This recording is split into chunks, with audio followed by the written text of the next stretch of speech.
All right. See if this works out here. How's everybody doing? Let me get back over here. All right, so super excited. Got a bunch of ldtk. I think I never remember what the actual four letters are. I've called it tldk, tld, yeah, tdlk, ldtk, kldt. I've called it everything at this point. But there is a level designer toolkit that I actually don't have on my Mac right now. I should probably install it on my Mac. But the point being that I have this. I'm not going to deal with that right now. I already dealt with that on my other computer. Point being that this is a level designer tool. So when we were building the level yesterday, hey Adrian, how's it going? Good to see you. When we were building the level yesterday, we were doing everything manually, right? Which was like kind of painstaking in a way. Let me minimize this stuff so that the course I'm working on isn't like constantly popping up. Of course, this is going to, I forgot about that. Let me just kill that. Cool. So we have cargo run here. And we now have a level that I built from ldtk. So the level that we had yesterday was it was just like two platforms, and we placed everything manually. We placed the tiles manually, all individual of them, which I think I can probably.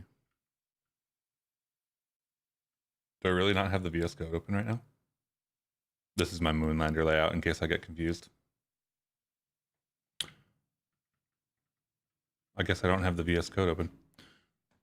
I should do that. Let's see, which one of these? Tiles.png, Visual Studio Code. It's probably this one. Nope. Nope. Well, that's what I get for not opening it before the stream. Let me kill this and do code dot. And let me kill this because that's not part of what we're doing today. That's part of what I'm doing off stream.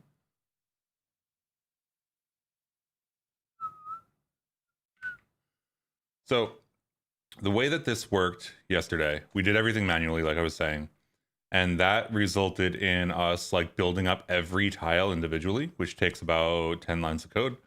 And like, yes, we could loop over it. Yes, we could create like a matrix or like a vec and then like loop over the vec and be like, okay, at this position, we're going to do like this value.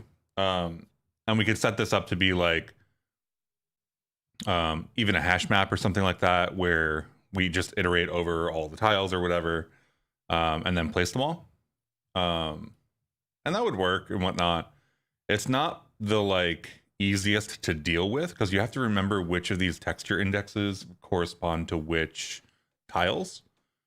So we've got a tiles.png over here, and this is the tile map. So like tile number 1 or 0 is like top left over here, and tile like 52 or whatever is like this water tile or something like that. So like it's not the easiest to figure out what maps to what if you're doing this manually in code. And there's a lot of this. Like this goes for 320 down to like, yeah, this is easily like 300 or 400 lines of code just dedicating to setting individual tiles. So the idea here is that we use this level designer program instead. And what that allows me to do is basically like paint the level. So if I boost this a little bit, because I oriented it for like 1920 by 1080. And then like I'm on the collider right now from the original level. So that's why the corgi is just like floating. But you can see that like as I move through the level, there's a bunch of stuff and whatnot. So like this level is much bigger. I don't have any of the colliders set, but it's like we can build out the level without having to have like thousands of lines of code just for the tiles. And like I can set this all the way back. The camera stops and the corgi can go off the screen and come back, and then the camera starts again. So like I'm really happy with where we are. But we do need to set up like colliders for all these platforms. And then we need to adjust the corgi jump to match like the platform levels. So like right now, you can just jump forever.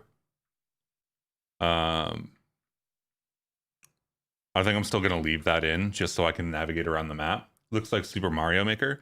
Yeah, I mean, it's like a 2D platformer. It's like pretty generic, right? So like at some point, we're going to put a collider on this button after we get the platform colliders down. And when you land on this, it'll pop you up and you'll be able to get to like this platform and then jump on, grab the coin. So like there's a bunch of stuff to do, right? Implement colliders for these tiles with the like launch pads. Implement colliders for the coins.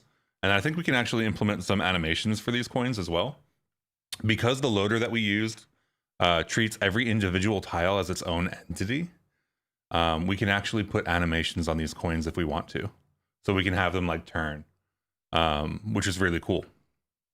I'm realizing right now that I didn't use the right tile for this one, this little individual one right here, because it doesn't have a bottom. But that's an easy fix. And then like this thing will be like a thing we can collide with and like smack, and like maybe a coin comes out the top. We don't really have anything else to come out the top right now, but that'll be cool. Ladder after this collider is here. Maybe we have a ladder here where we can like drop down. But yeah, so there's a couple mechanics that we can implement in this level. I made the final flag like up here, so it's a little you know, it's a little off screen. So I need to adjust the level at some point, but I'll do that later. So like we start over here somewhere, and the other thing is that if you fall and like the corgi falls in here and like dies or whatever, everything resets and you get a new start. So like this is really cool. We've gotten really far in only a couple days. I didn't know what ldtk was before I started this. I didn't know if I could even use it with bevy. I didn't know anything about the physics engine that we're using for this game. So this is a lot of progress for a couple days. And using ldtk is really nice because that means that we can actually like build multiple levels much easier. So like building one level was going to be really like a lot of work, right? It's going to be thousands of lines of code to place all these blocks. It's no longer going to be thousands of lines of code to place all these blocks.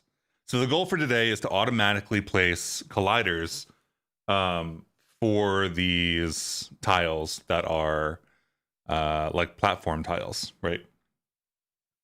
So all of the ones that are like green here, maybe not the tree for now. Any of these mushroom tops are also going to be collider tiles. Any of the green platforms. And then if we can get all of that done, then we'll start implementing things like these spikes.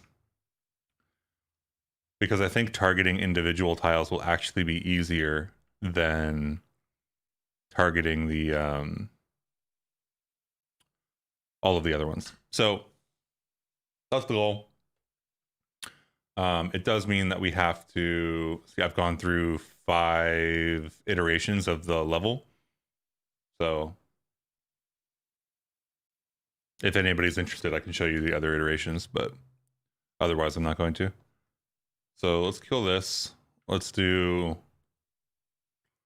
I'm thinking like we detect which tiles are like 0, 1, 2, 3, 21, 22, 23, 24, and like this whole row here, basically like anything that is 0 to 4 in the 10ish range, or every 20 tiles is going to be a thing that you can land on.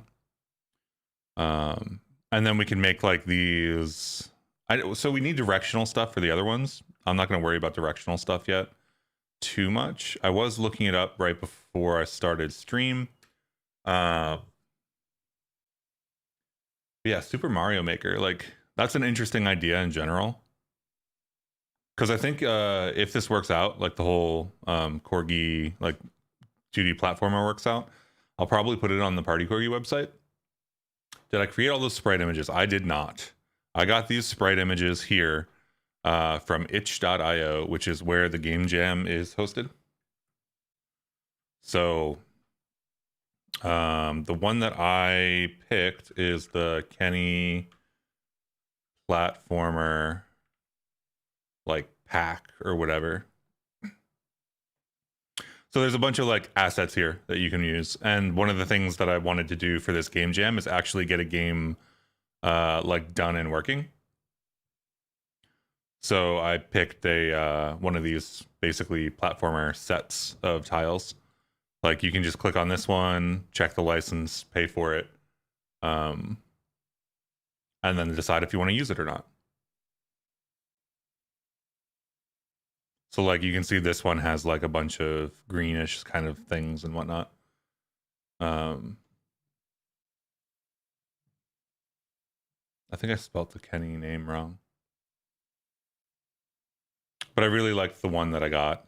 Maybe I can just go look at the ones that I've bought. My library. Pixel platformer. Yeah, so okay, this is the one that I have. So I have all of these assets that you see in the image over here on the right.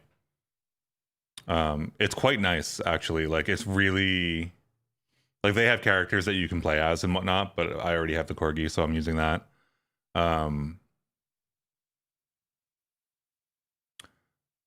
But yeah, it makes it really nice, and I can focus on like the bevy aspect of it. And then in the future, if I want to like continue working on this or whatever, I can get into making my own assets or whatnot. If I have better or different ideas about what I want to do. But it definitely fits. You're right, Adrian, and that's kind of why I chose it. So like we have this full tile set on top. We have these background tiles. Maybe I'll start off with that. Maybe I'll start off with the little background tile. Because I think that adds actually a lot to the game. I just need to determine what, because we're setting a transparent color on the background right now, and I just need to swap over to the level designer for a second and figure out what the actual background color is that I have set.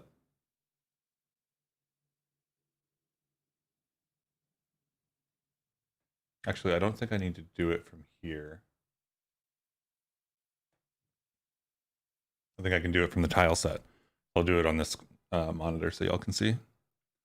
I think it's this color anyway, the one right here. So let's see if I can. There we go. Color meter. sRGB. So DF F6. Actually, let's do we need sRGB? Okay. I have it displaying in hex colors and I forget how I did that. There is a hex. So I'll be fine. DF F6 F5. Somebody remember that.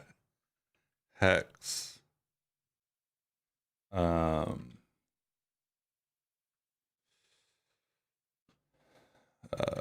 DF F6 F5.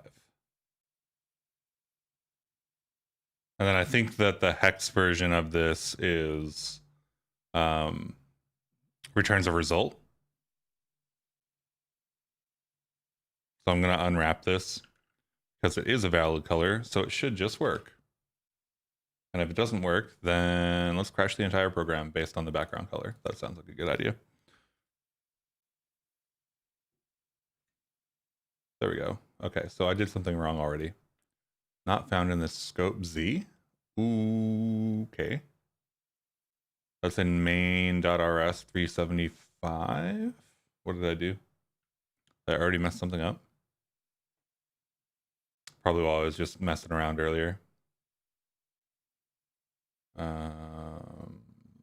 Let's just get rid of all this level builder stuff because this little chunk function is actually not used anywhere at all anymore.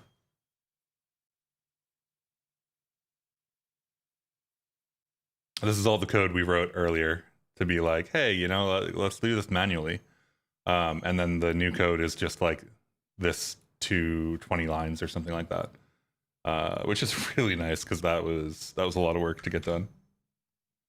But we should have a green, or not a green background, a blue background for the whole game at this point.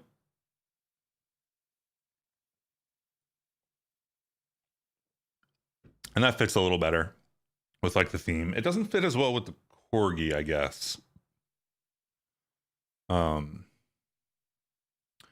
So maybe I pick something else just because the corgi doesn't fit with the rest of the assets on this background color. Or maybe I do something to the corgi sprite. I could do that too.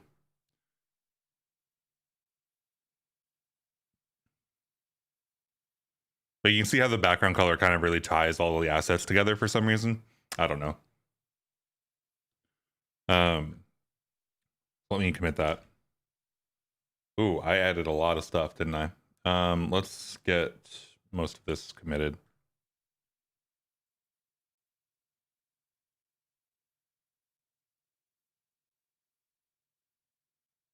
So let me get rid of like the 5 different bajillion like what's the tilde? There we go. Open. Of course it wouldn't work immediately. Dot. And I'm going to go into, so I forked bevy ECS tile map to make a couple of fixes. Those are really important actually, so I'm going to have to commit those at some point. Assets, I'm going to get rid of a bunch of these levels, I think. I'm going to rename this one to the, let's do like original. And then this one is going to be just Super Corgo, and this is going to be the one we use for now. It's already taken? Didn't I just rename that? Oh, no, I didn't rename that. Dang. Okay, I renamed the wrong thing. Super Corgo, and then we'll rename the ldtk file to original, if I can spell. And then Super Corgo 5 will be just Super Corgo. And then I'll just leave these in here for now, but I'm not going to commit them, I don't think. GA assets. I switched keyboards today because I wanted to start using the Moonlander a little bit more.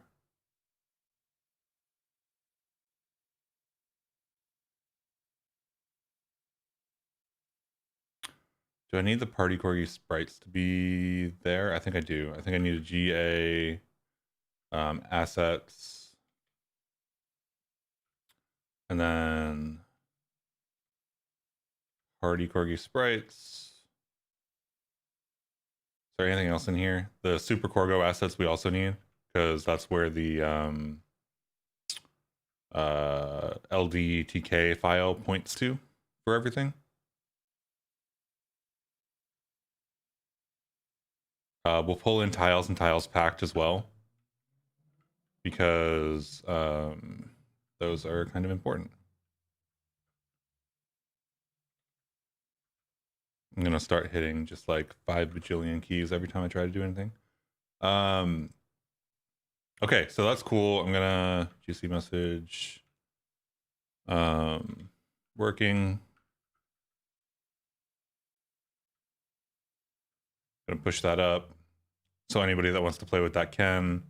The only thing that it doesn't have is the bevy ECS tile map stuff. So maybe I always regret doing this kind of thing. I think I'm going to commit the tile map. I think I need to commit the tile map anyway.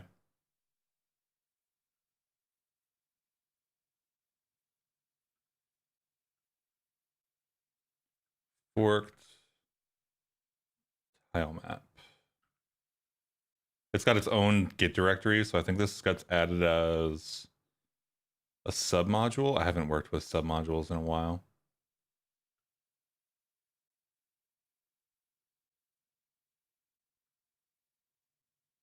Right, because tile map. Okay, hopefully I don't regret doing that. Git is the ever-present danger. Okay, so we need to figure out how to do collision on these tiles specifically. So I think that there's a way that we can, first of all, when we set this up, we don't have really any control over the entities here. So we are going to need to do something like, I guess, build the level in a different stage and then query everything. We do get the entity back from this, I believe. So maybe we can do something with that entity, but I don't think we've inserted the map components and stuff yet at that point. So we'll see. Right now I'm looking through the collider documentation. So one of the things we can do is insert colliders on the tiles. So every tile on the like board or whatever, every tile on the level has an entity ID, which is really nice because what that means is that we can add colliders directly to those as children. And that should let us position them relative to the actual tile, which means that it should be really easy for us to be like, hey, put this in a specific spot, right? Relative to the actual tile itself. And tiles are always 18 pixels, so we know how big they are. So we can set the sizing and everything perfectly well. And that's great. Because then we can like do things like position collider type. Collider type sensor right here means that it is not a rigid body. It's not going to like it doesn't mean that it's not a rigid body. It means that when you hit it, it's not going to like detect the collision. It's going to detect whether you're inside of it or not. So we can use that for things like coins. If you're inside of the coin, then you're collecting the coin, and then we like play a little coin animation or whatever.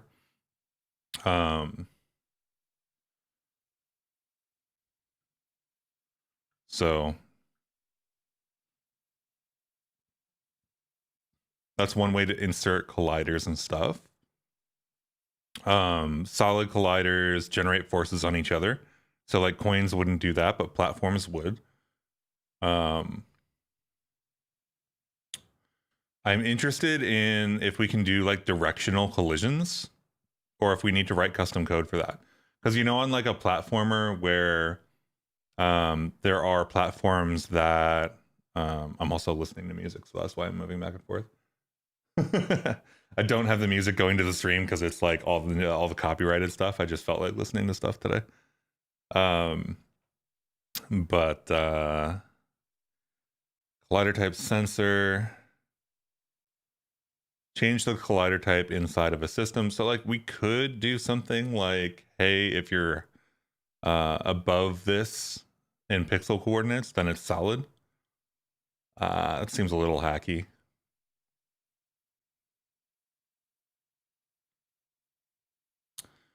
But let's go check out the bevy. So this is the code actually that I had to change. So there was some buggy code in the bevy ECS tile map. And the first thing that I fixed was this logic right here is grabbing the texture index. I wonder if I can make this a little bigger.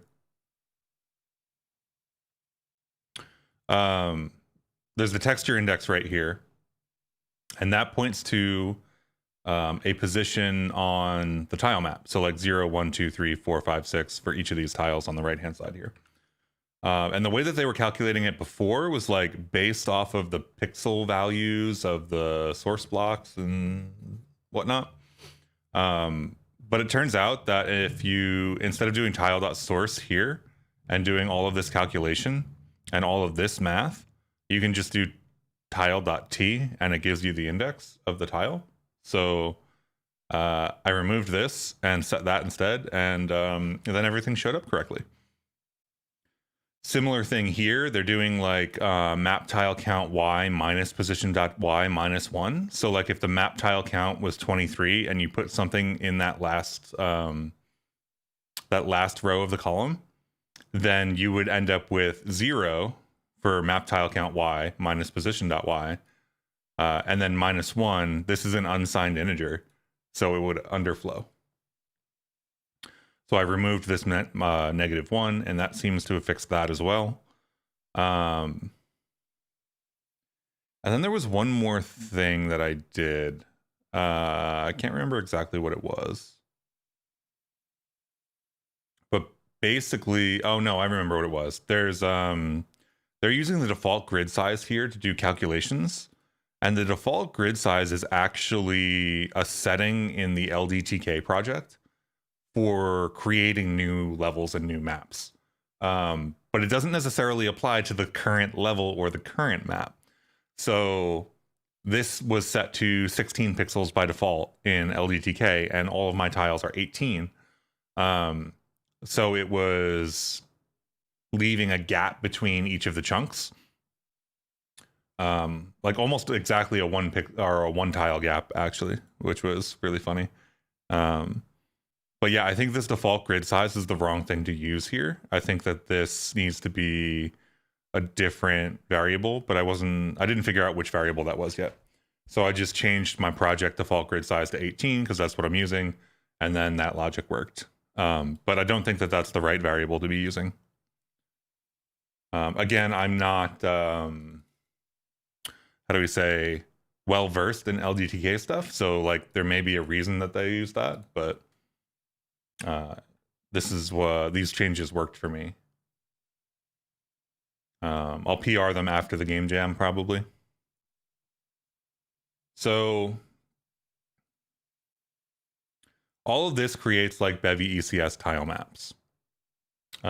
Here's the issue that I created for the tile map on the ECS stuff, if anybody's interested. Looks like it hasn't gotten seen yet, which is fine. Where's our... I'm in all the GitHub code, not the docs. That's when you know you've gotten into a library.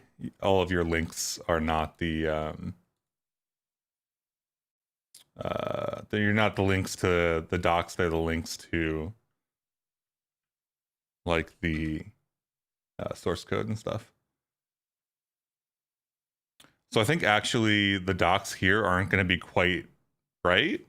And I don't think, because I pulled it off of GitHub first, so that version is not deployed yet, or it's not on crates.io. So I'm not really using 0.4. I'm using like 0.5. And on top of that, I'm using 0.5 with some of my own changes. So I'm hoping that these docs still apply mostly, but it's possible they don't. So we insert this entity, right, when we do this, and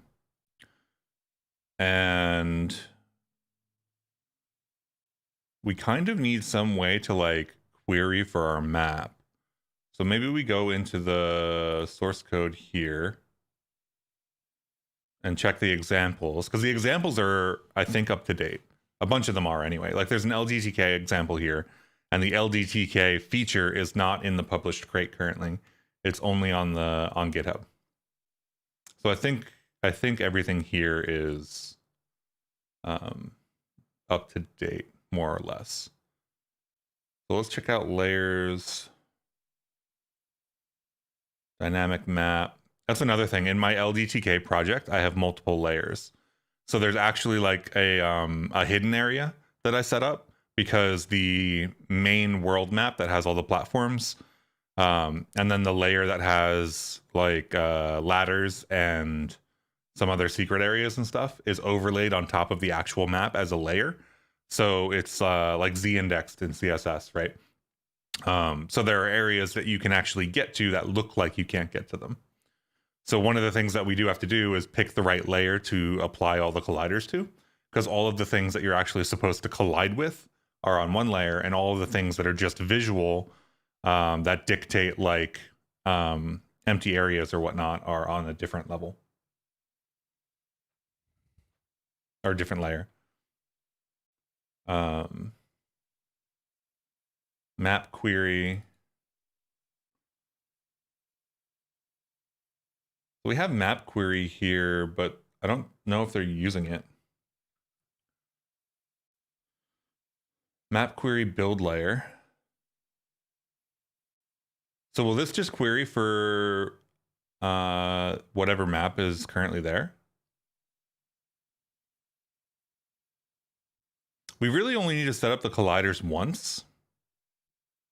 So I wonder if we can build the level as a hack in the post startup phase, and then all of it will be committed for sure.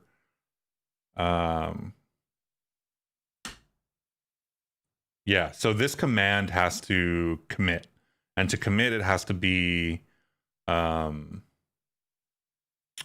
has to be in a previous stage. So I think that's what we're gonna have to do. We're gonna have to start off with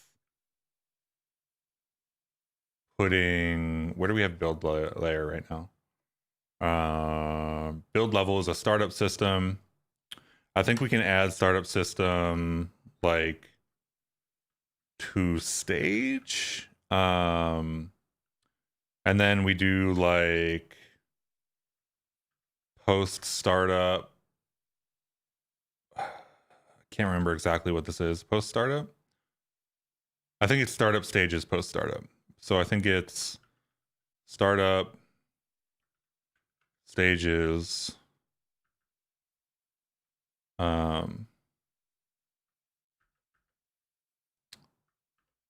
post startup,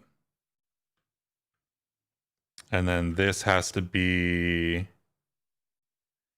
a system set. I don't remember offhand. I need to look it up. Luckily, I've already typed this code out before. So I'm going to go to the Rust Adventure stuff for the 2048 course that I made.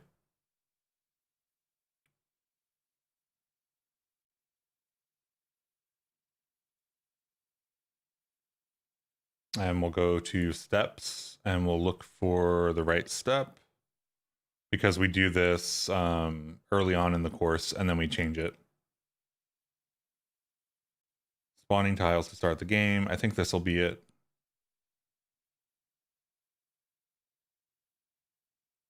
Yada, yada, yada. Here's all the changes.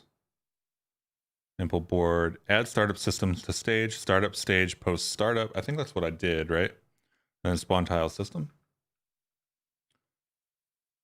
Startup stages. Oh, it's just a single S.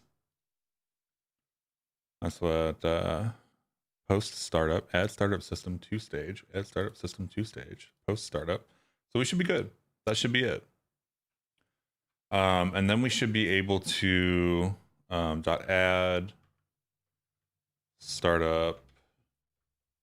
Dang, shift is in the wrong place on this keyboard right now. Startup system.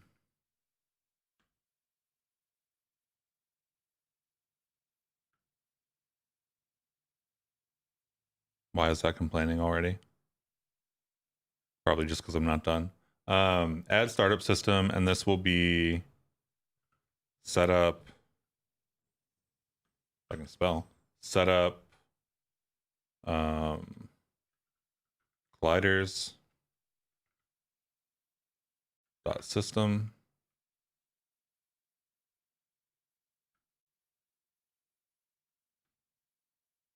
Yeah, I'm gonna have to change that.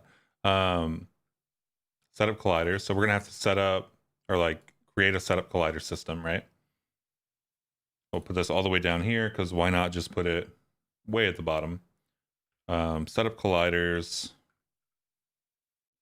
And then this is going to be a map query. Those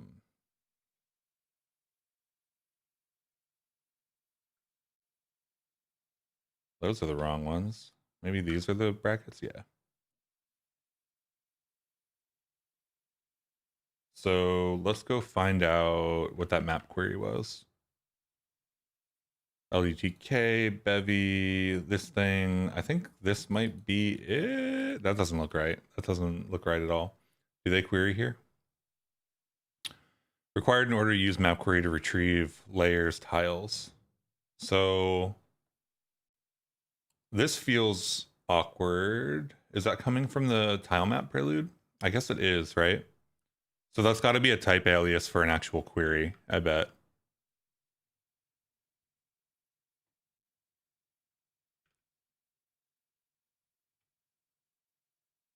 So map query. I bet you this is either implementing query, traits, tile bundle trait. It doesn't implement query. Let's go check this. Map query. Oh, there we go. Query set, query set, query set, and meshes.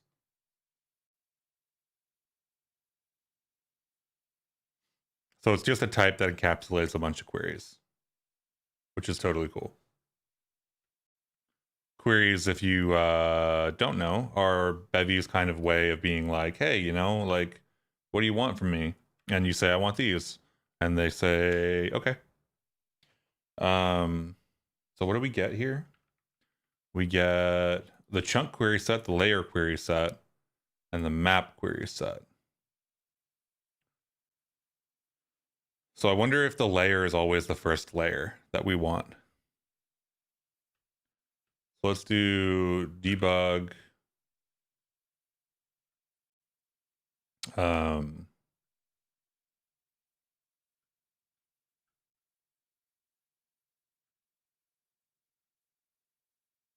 Map query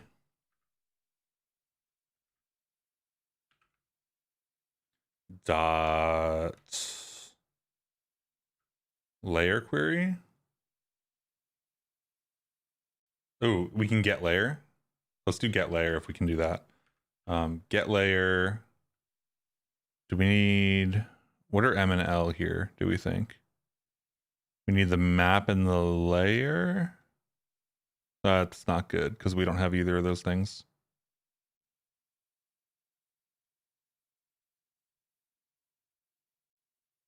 We don't need to query it if we do this though. If we have the map and the layer, well, we don't have the map and the layer in the other function anyway. So let's not do that. Let's do the layer query. Layer query set dot what, Q0?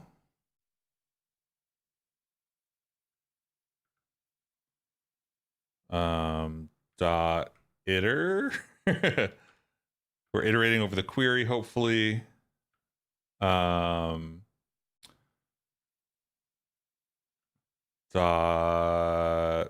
what? We'll do like, let's not debug here. Let's get rid of this stuff. Let's do curly brackets, and then we will I need to change that to a one shot. For those are all the wrong letters. Layer in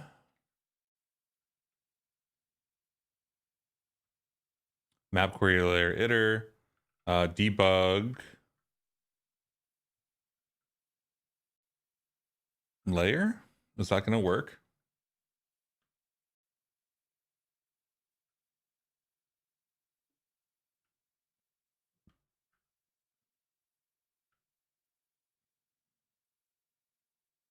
Oh, it's mad at me. So let's go find out why it's mad at me.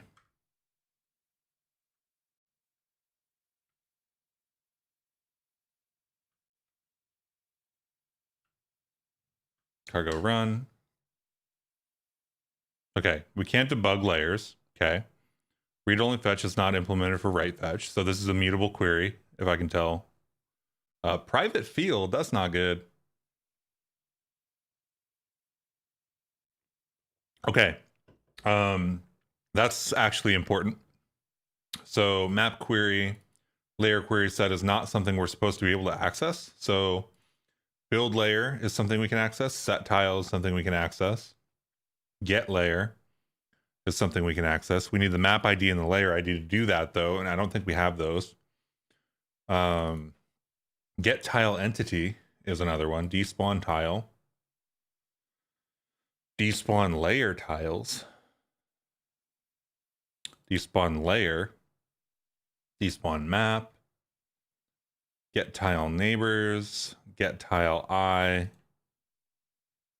Notify chunk. Notify chunk for tile. Oh, these are not helpful, actually. That's not good.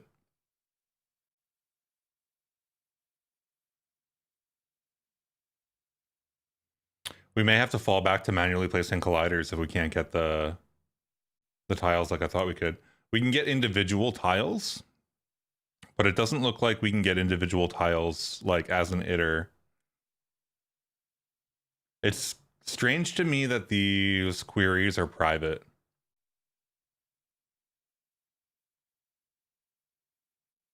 It's just a convenience, so maybe we can do our own query set here.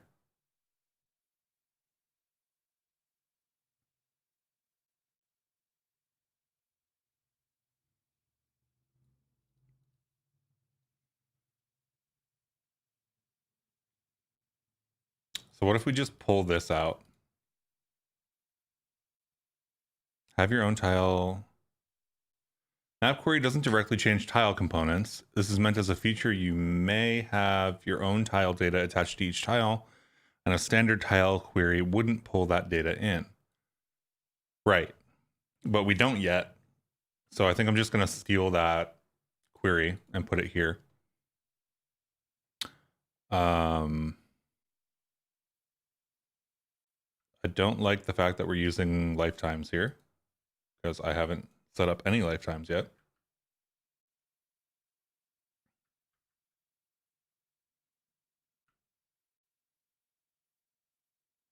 Okay, so this is map query right now. Let's make this layer query.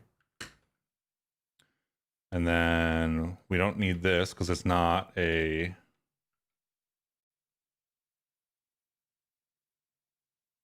We're not allowed to iterate over this?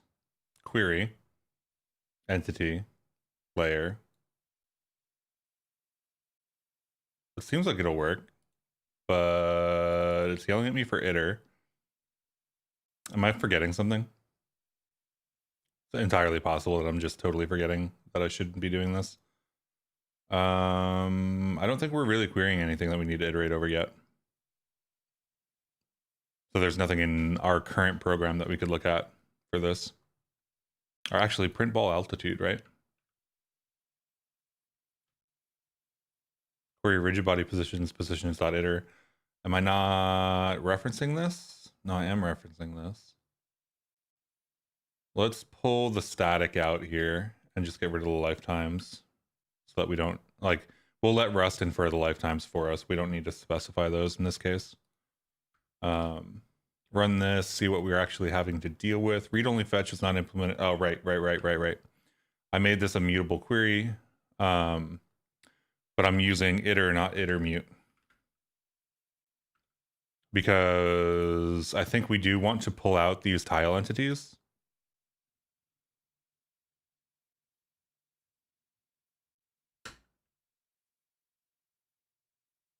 So which one of these can we not debug, do you think?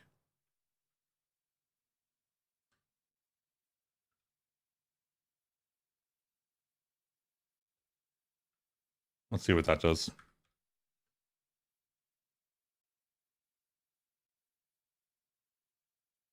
So this should give us the layer information. I don't know actually what's in layer. I didn't check.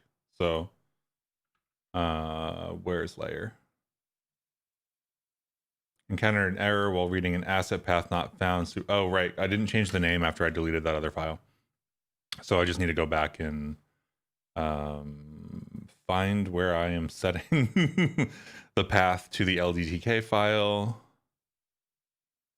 I thought this was going to be right at the top, but it is not, and I should have searched for it. There we go. So that's fine. And then we run, and we see what our next problem is.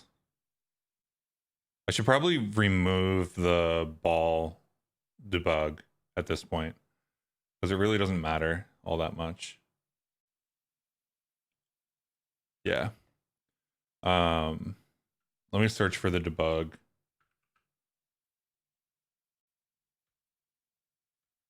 It's not in here. It's in here. Debug. Let's get rid of this. Do we have any other debugs in here? Yes. Oh, that's not what I wanted to do. I'm trying to keep this formatted the same as the stuff on GitHub, but my personal Rust format, especially for streams and courses, cuts everything down smaller. So you can see, like, in this case, this goes out pretty wide.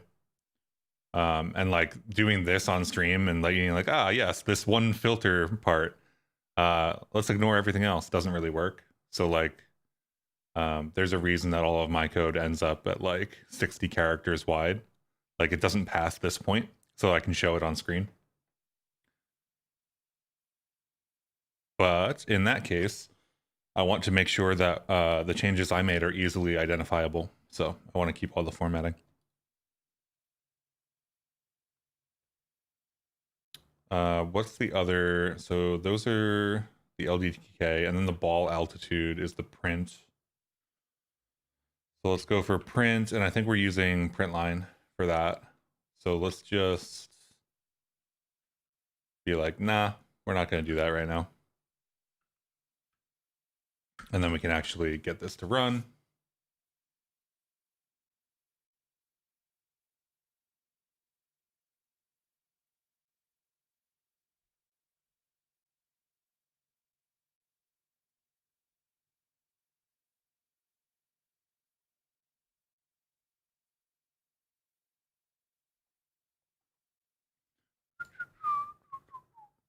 Okay, so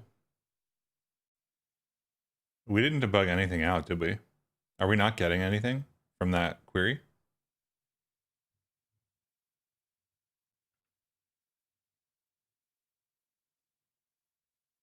Set up colliders for layer and layer query. Do we not have any layers? We have this running, right? Add startup system to stage. Oh, you know what? The problem is I'm running this before. Okay.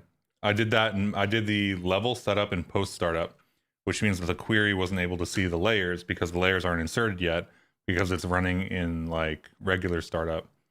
I think pre-startup might actually be a problem for the map. It's not. Okay, cool. We still didn't get any output, which is not great.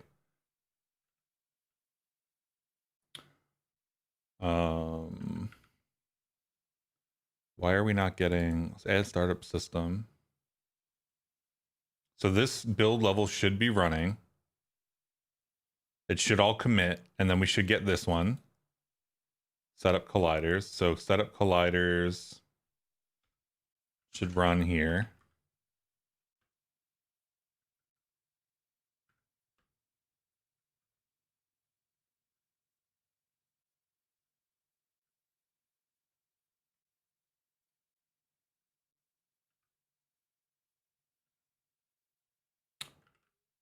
Set up colliders. Save. Maybe we will copy paste this into here. And this will be like set up colliders too. We're just looking for this to be running at the moment. Just sort of like a default check and being like, hey, this is running, right? Or like this runs at all. Because my guess is that that iter just doesn't have any layers for whatever reason. So the setup colliders is working. We're not getting any layers, which is interesting. Let's steal the map, maybe.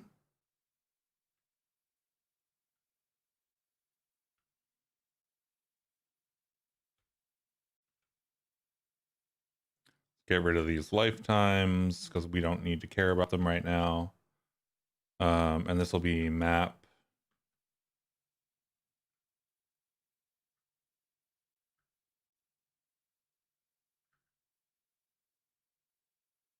And then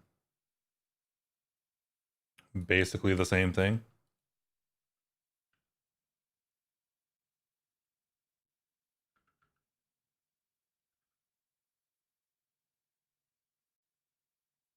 And this will be map query.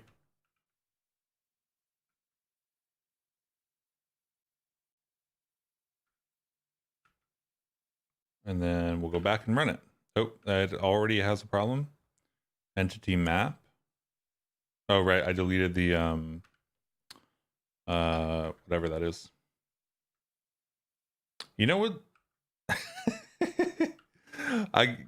I know where the key is that I need to press, but like on a split keyboard without the labels, I suddenly just like my mind goes blank and it's like, what am I doing here?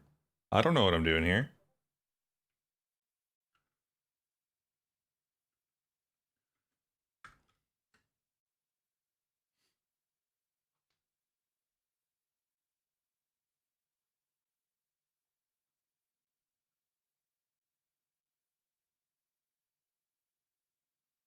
Okay, so we've got it running, setup colliders 3, and then we have a map.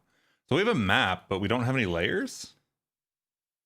Maybe that's just like a quirk of how the ldtk stuff is being set up. Let's do map.1, I suppose. Dot what? What do we have here? Type name, serializable, reflection. It's bugging me that we're getting close to the top here and haven't found anything yet.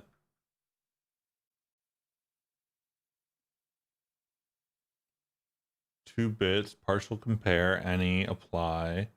I think this is giving me just the wrong list. I hope this is giving me the wrong list. Generation. It doesn't look like it's giving me the wrong list. I just hope it is.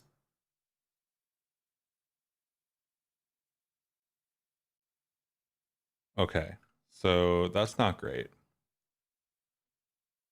Let's go find out a little bit more about this map type, I guess. That's a little disappointing.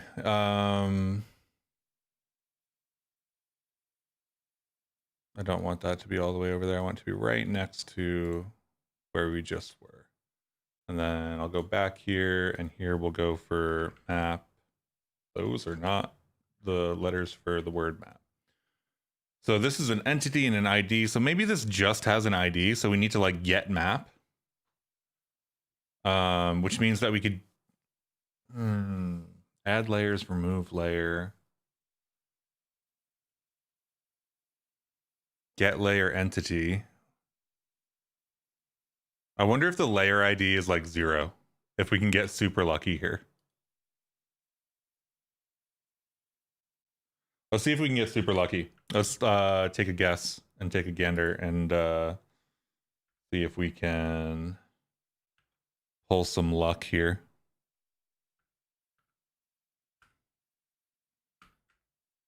I don't know. What is this looking for?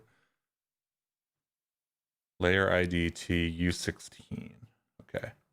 Just make it a U16.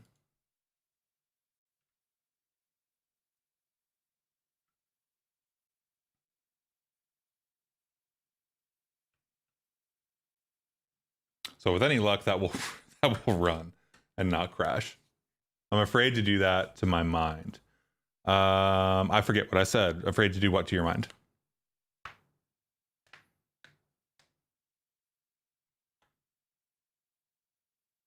Okay, so there's no entity layer ID called 0. Since we have access to the source code here, let's print out the IDs of the layers as they get inserted.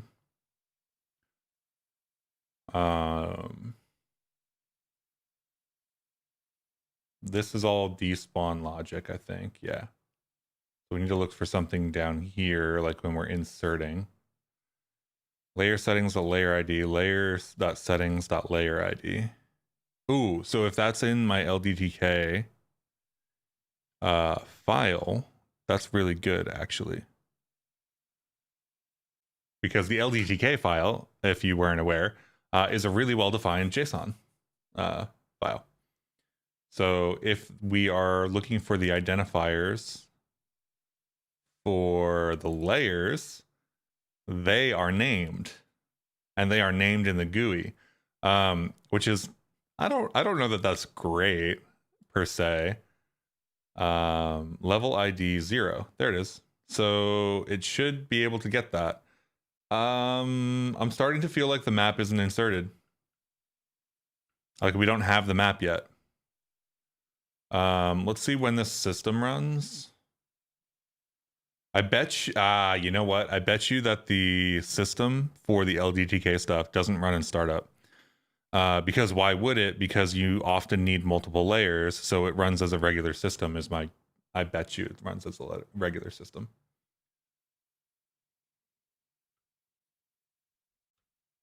Yeah, it runs as a regular system. Okay. How do we make sure that this works? I think we just need to.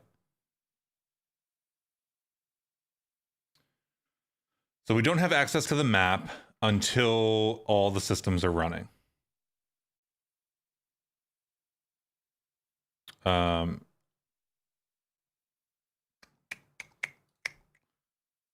this queries for a bunch of stuff. And then changed maps. It looks for map events. Maybe we can look for map events.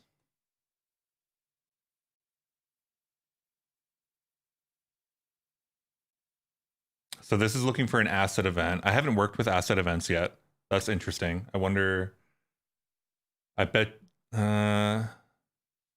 So let's see what they have down here. Created, modified, removed, right?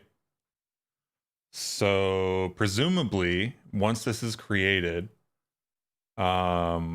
this map is like changed. So we might be able to listen to modified. Let's see what we get. Let's go change our code.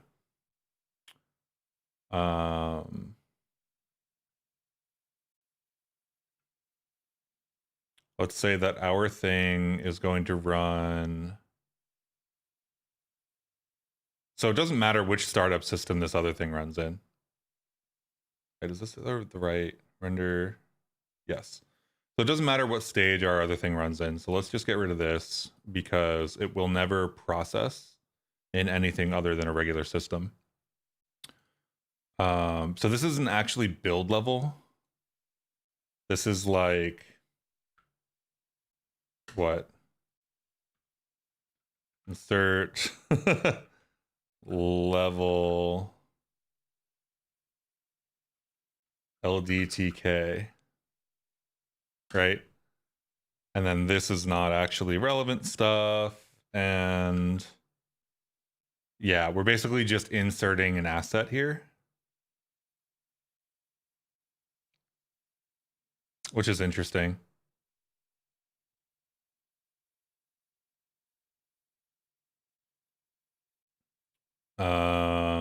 Let's get rid of rand since we're not using it. And then set up colliders needs to be a regular system.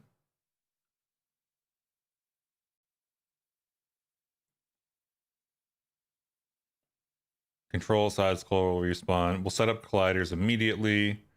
Let's pull this way over here so that we can flip back and forth a little bit easier. We're going to grab the map events. It looks like we can just grab the maps too. That's interesting.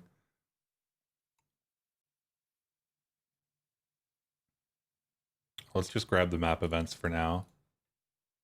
Go all the way back down here. Neither of these are relevant anymore. This is relevant. Let us comment these out just in case we ever want to do that again.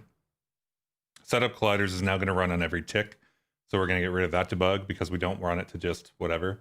I'm afraid to do that to mine the split keyboard. Yeah. So the split keyboard, like if you look at a 60% keyboard, it's about this big on my body. So like if you can imagine that, I do have one here. I could probably just show you.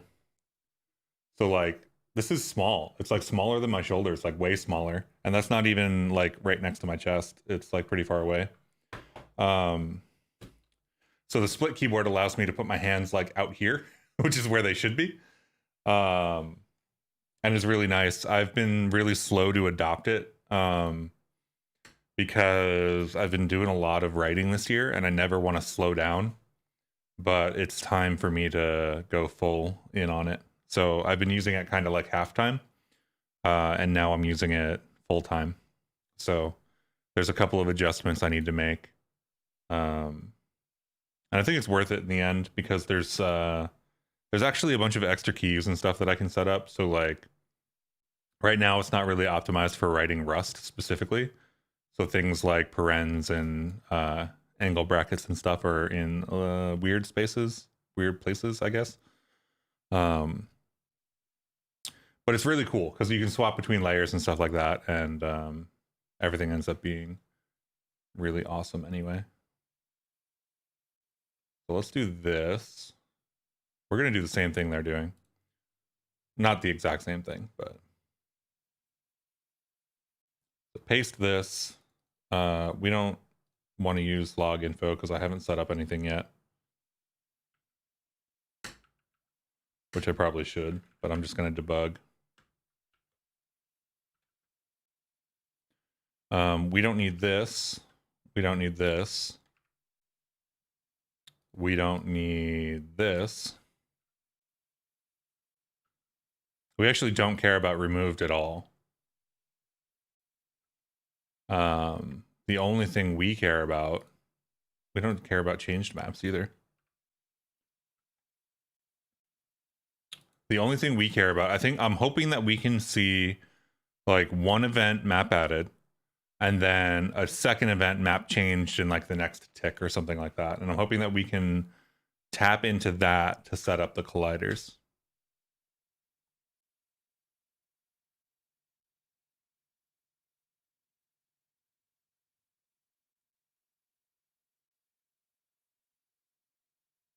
Map added.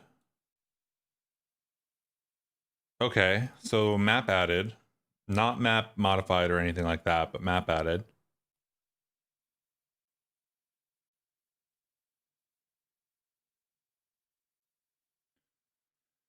Let's see what we get in this handle. Handle dot. Okay, Rust Analyzer, time to do your thing. This looks like the same kind of thing that we had earlier. Ooh, you know what this is? It's a handle to a map. So it's an asset ID kind of thing. So it's a bevy handle.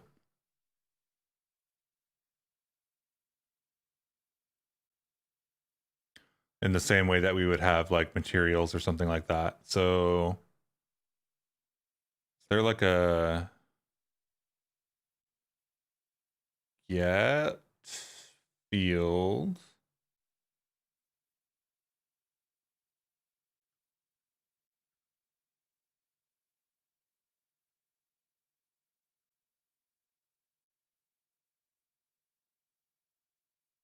Clone clamp, compare field at, get field into iter fields. name at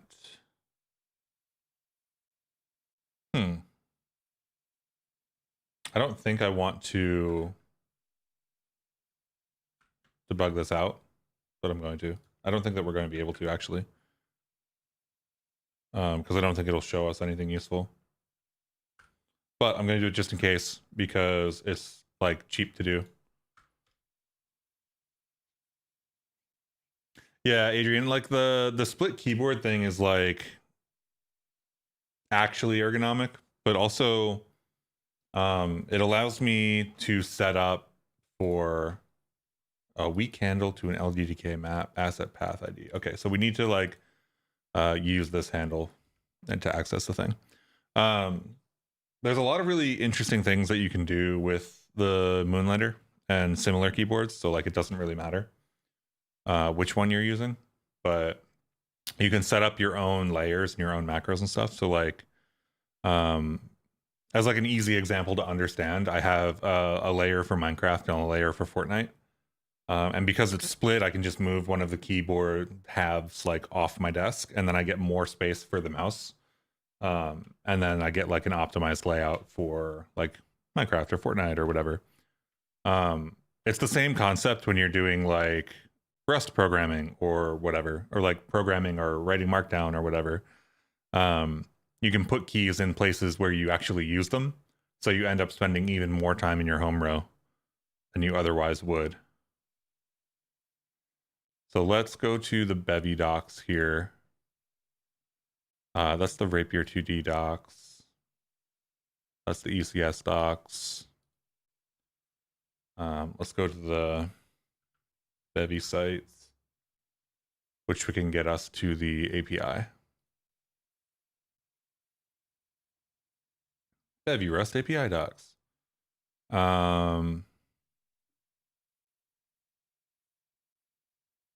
Handle. Handle.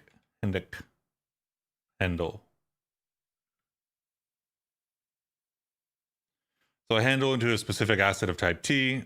We have a handle into an ldtk map. I don't really want to clone it. Mute assets T.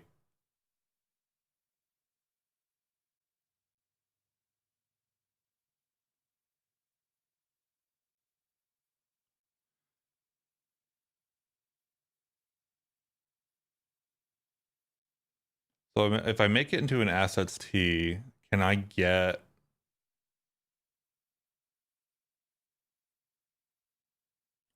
So if I make strong, then I can get on the make strong.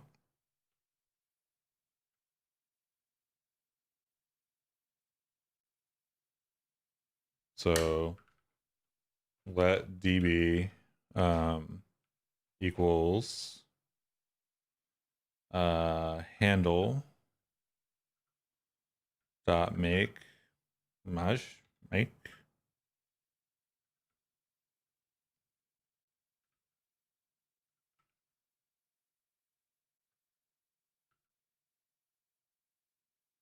So if we make strong, oop, that's the wrong key. We should be able to do that, right? Did I name that wrong? Back one, make strong, assets. So we need to pass in assets.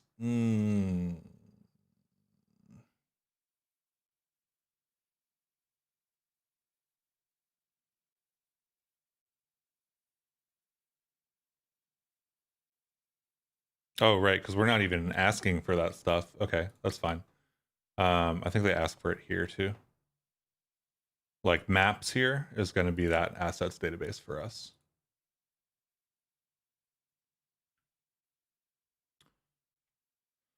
So make strong maps. We could probably just map.get maps.get here.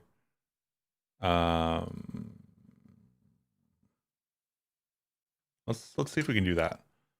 Maps.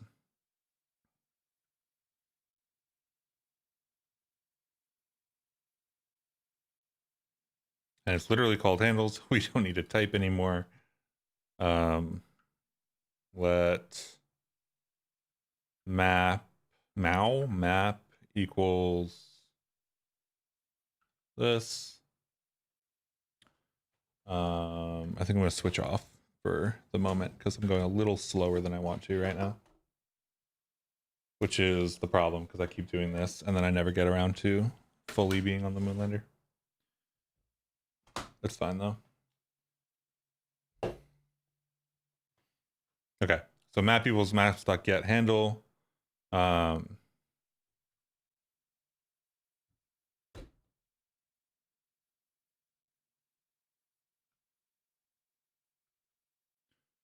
Let's debug map. Map, it can't be debugged. Let's do, can we do map dot something? Oh, you know what the problem is? Let's unwrap here because that's an option. And then dot, come on, rest analyzer.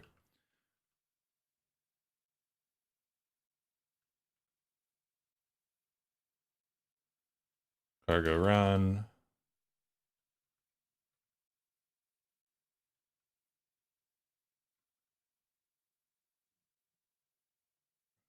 Right, map doesn't implement debug. But we should be able to like map dot something, and I just can't find the type somehow. So let's go back to the docs over here.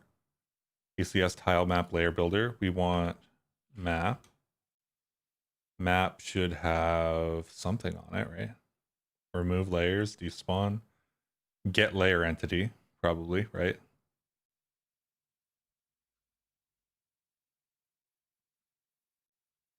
So we're gonna basically have to do like a second query here. We're gonna do map dot get layer entity, and then it's gonna be 0u16, but that's also not gonna be debuggable. It's actually just complaining about the call. Let's get rid of this so we can see a little bit more.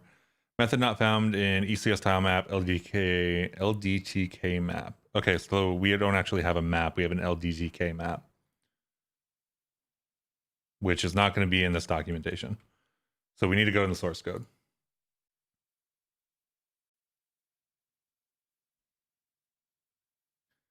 Let's go find ldtk map.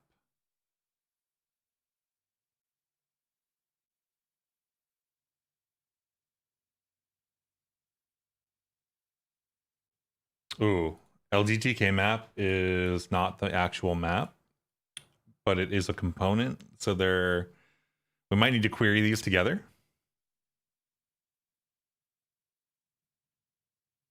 Let's go into the source. Actually, I can probably just search for this. I had this open in my editor too.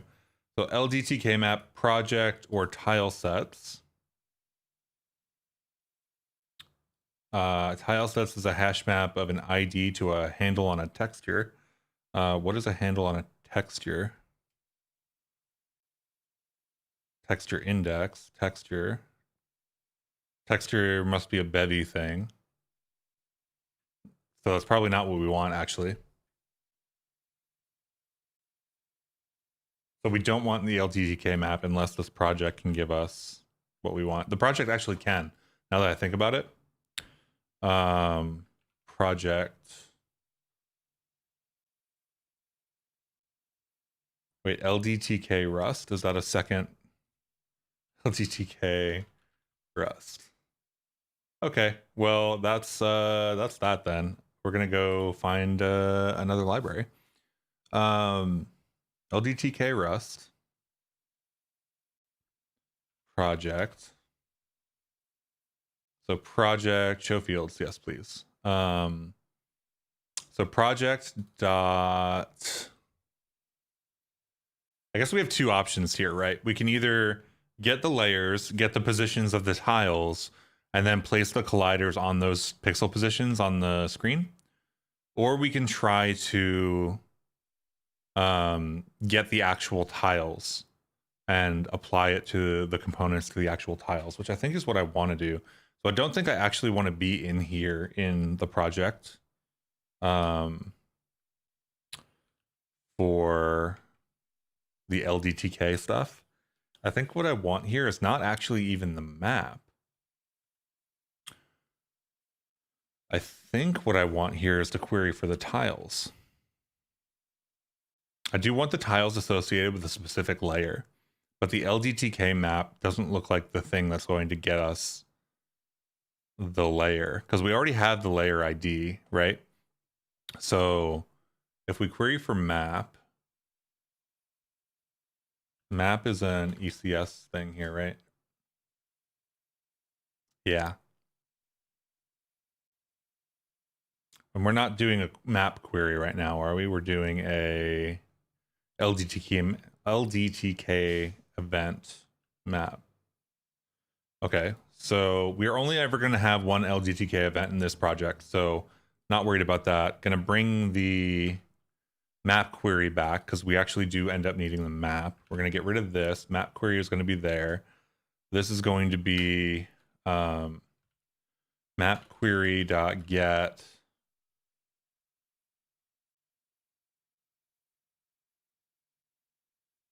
I think map query is only ever going to have one result, but map query.get. This handle is an ID to an ldtk map.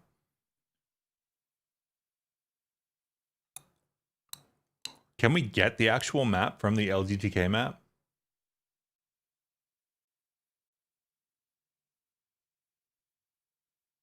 From a handle to the ldtk map anyway.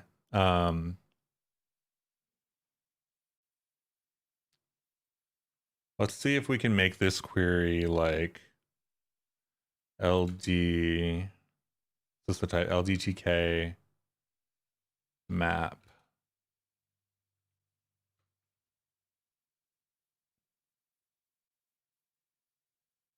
And then these are yelling at me for what reason? Because we can't get handle on this, which is fine. We can get, we don't have maps, that's why that was yelling at me. We do have map query.get. We probably have map query.single if I'm being conscious about this, I suppose.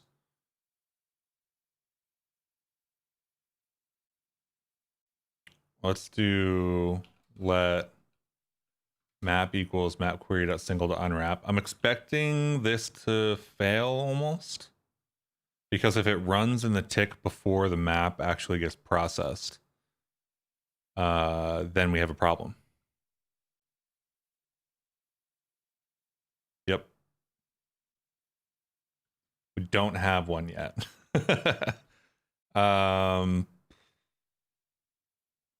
I want to run something only the first time that a map is loaded, right? So I can filter for changed, right? What else can I filter for?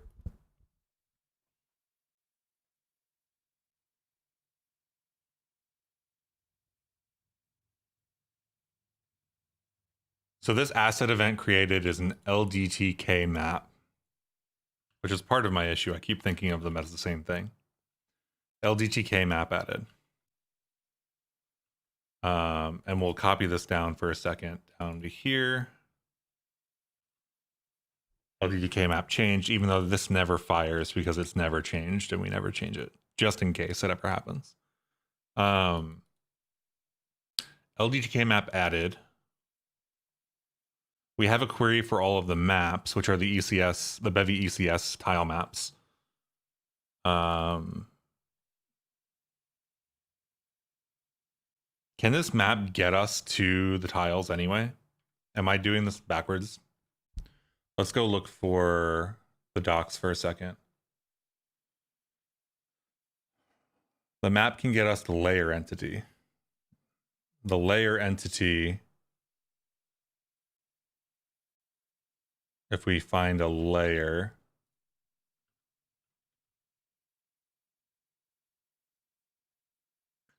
the layer entity cannot get us the layers, but it can get us chunks. So we have to know how many chunks there are. The settings are available to us. So the map size is here. So we should be able to use the map size. I think the map size is the number of chunks, right? If I remember correctly, how we were setting it up originally.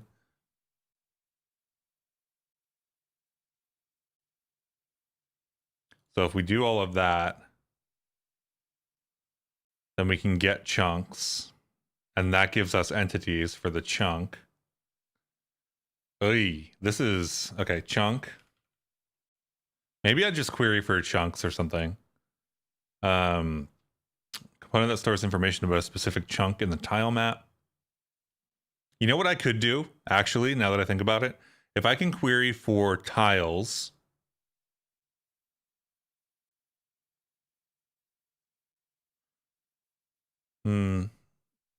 Okay, a hacky way to do this would be to query for all tiles that don't have a flag on them.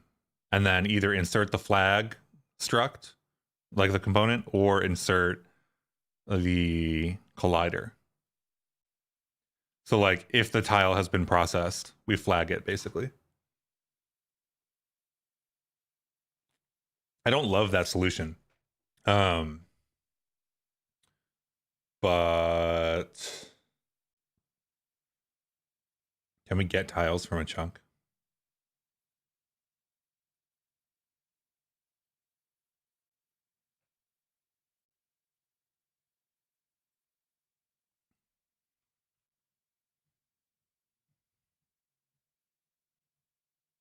The tile doesn't tell us which layer it's on, so we can't do the layers thing if we just query for tiles. Yuck. This is convoluted.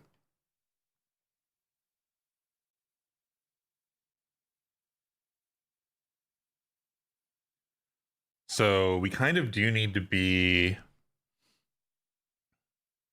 on the layer, right? We need to be on a specific layer, which we can only get from the map, right?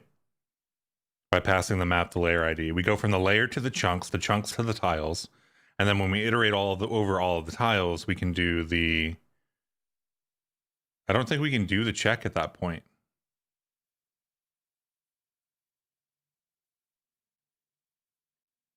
We go all the way through. We end up at tile, right? And tile doesn't tell us anything really. Do we get the tile IDs for each tile entity? Okay, so we get the tile entity, which means that we can do get and get component to get the tiles and the tile entities. It does mean we have to run get on all of them. So I think it'll still work though. So we do have to do this whole convoluted thing just to get at all the tiles. So map query single unwrapped is not going to work. Map needs to be here at some point.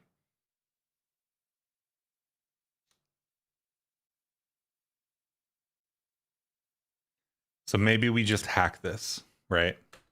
If we're going to do it that way, we'll grab the map.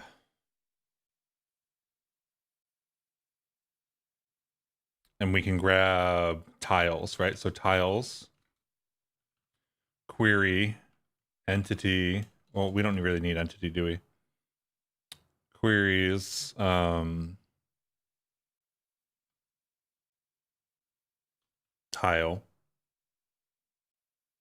But this is really going to be... Yeah, let's just do that for now. We'll query for tile.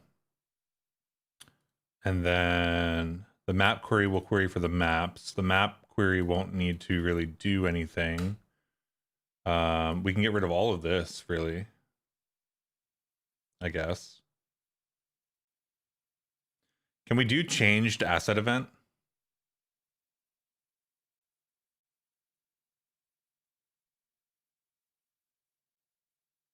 So we've got this event reader, right? And this only ever happens once. So we can actually block this whole thing based on that iter, which is kind of nice.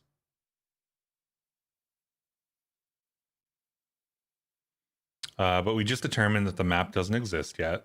So this isn't going to work.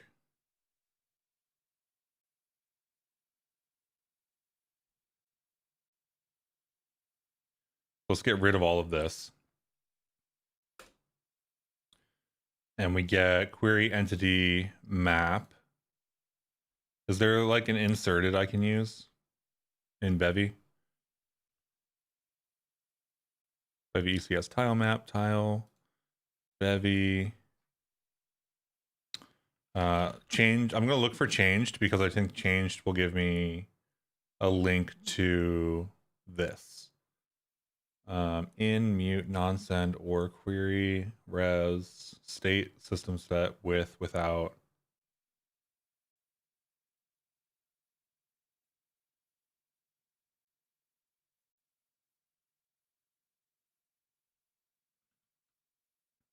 Yeah, so this is going to be without processed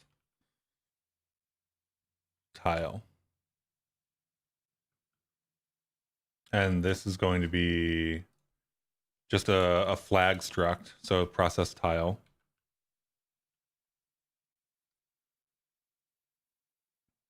So we're going to insert this component on each tile, which means that this is going to have to be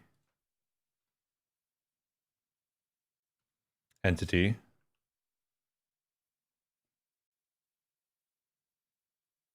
I wonder if I can do a with and a without. Because we don't need the actual tile, do we?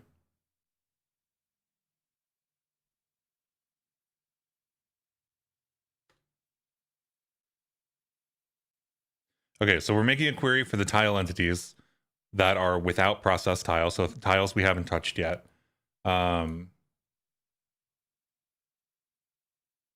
We are getting the map. We want to get the map only if it exists, right?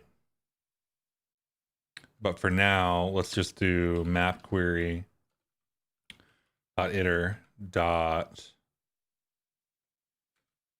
Just do a for loop. If there's no map, then we won't do this. For map in map query dot iter map dot get components.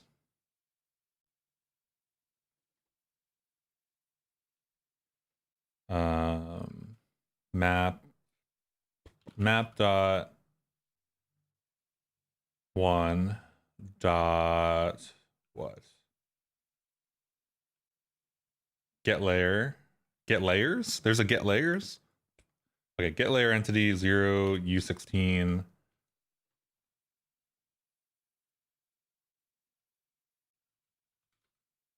I think this will be fine as long as we always use layer 0 as our like collision layer.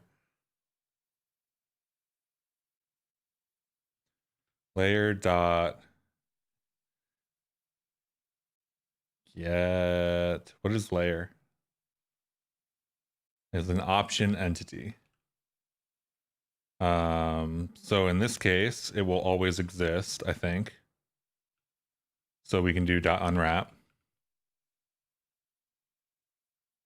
Dot get or dot chunks. I forget what the method was called.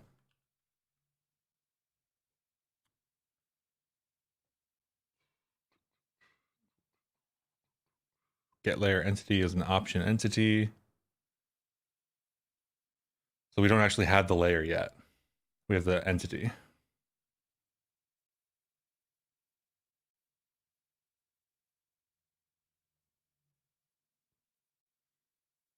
So do we need world to do dot get, or can we do commands? Does commands have a dot get?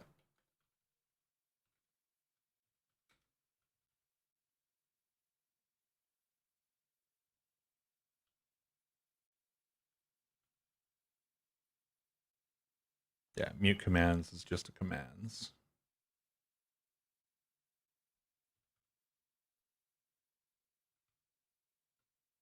because it's owned.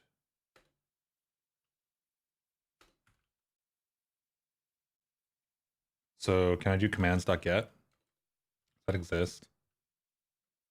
Dot entity.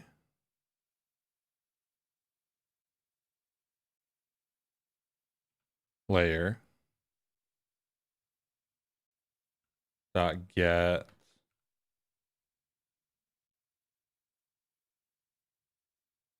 That doesn't feel right.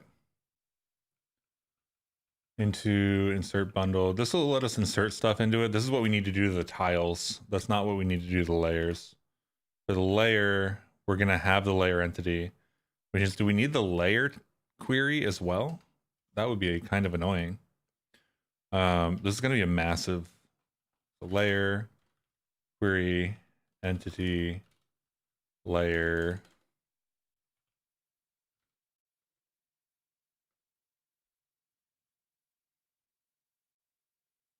I'll worry about optimizing this later. So let's do that. And then this will be layer.get, right? No, layers dot get. Why did I name that layer? Layers dot get layer.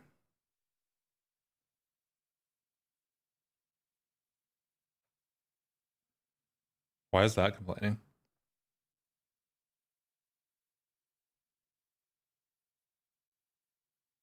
Okay, that was a reference to the entity. So let the layer.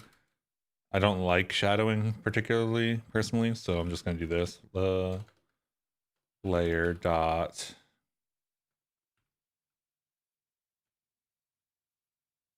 this is going to be another result. Yeah. Okay. We're just going to unwrap this for now.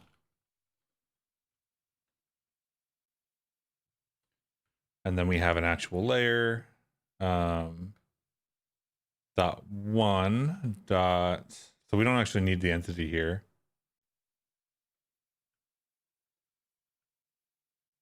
Dot chunks. Dot iter. For chunk in chunks. This is a lot. I wish there was an easier, like a preset method that I could use this for. Why is chunks getting mad at us? Because it's a function. Hey Jacob, how's it going? Good to see you. Chunks is still mad at us. Private field. I don't like that at all. Where's layer?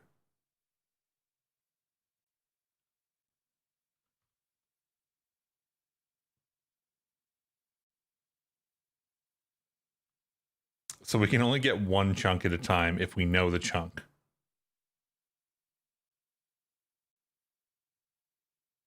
And we can only get the layer size in tiles. So can we get anything from layer settings? Map size, chunk size, map size. So let's do layer.settings.map size, right? Layer.1.settings.map size.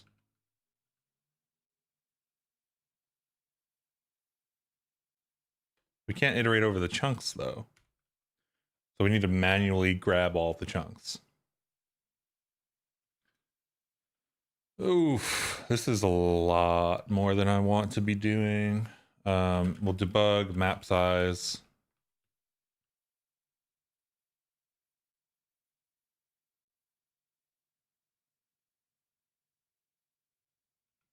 I think map size dot x. I think we only have chunks in the x direction. So if we do for chunk in, have to take Atticus out, take progress later. All right, later. Have a good one. For chunk in map size, or the layer dot get chunk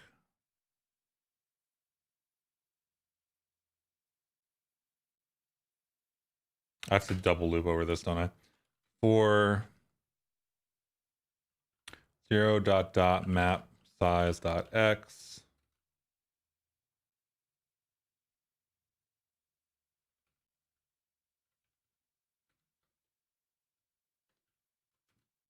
For chunk number in this,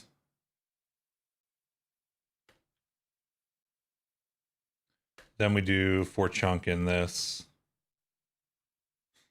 There's got to be a better way to do this.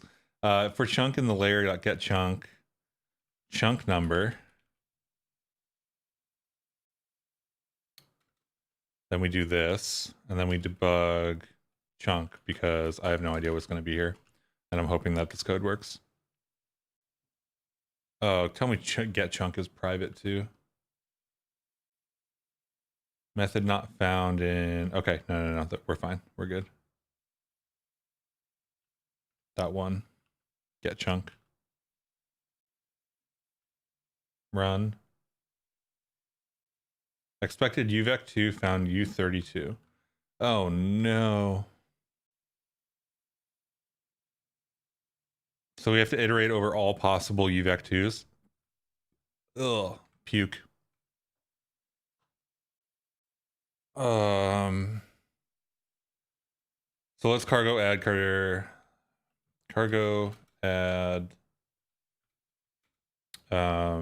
iter tools. This is going to be disgusting. Use iter tools,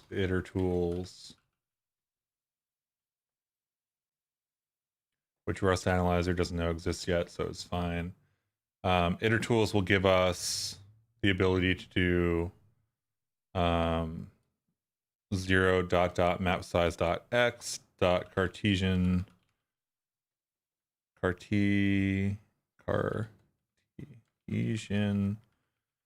product 0 dot dot map size dot y.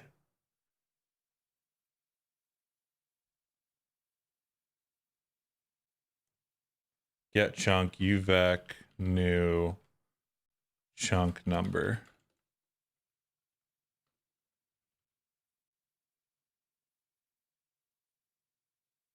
And with any luck, UVec2.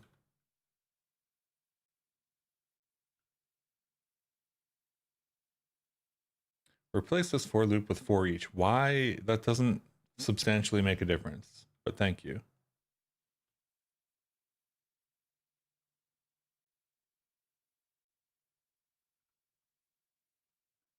This is going to be disgusting. Yeah, it's not going to be fun. Expected 2 arguments. So I have a tuple.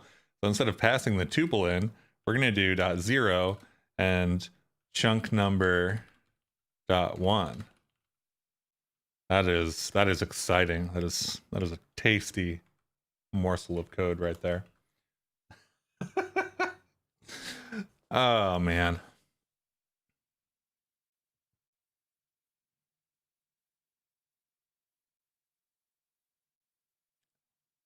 Unwrap on a none value at 459. Okay, so at least we have some information here. 459, get layer entity, no layer 0.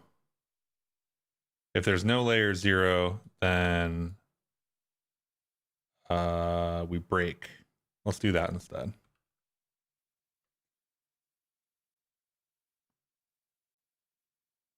Right?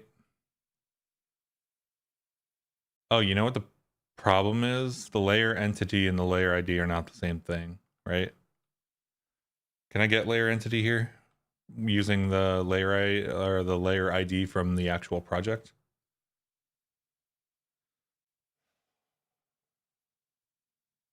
Because this map is not the ldtk map. That's why. Get layer entity, layer ID. Layer ID is what?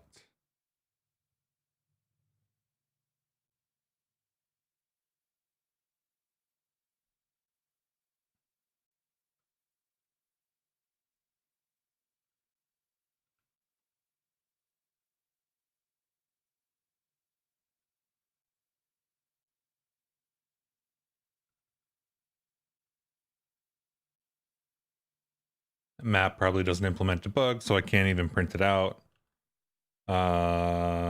This is kind of frustrating to work with. Why would you not implement debug for map? Like, I guess there are reasons, right? But like, come on. Really? The map entity, the pub ID.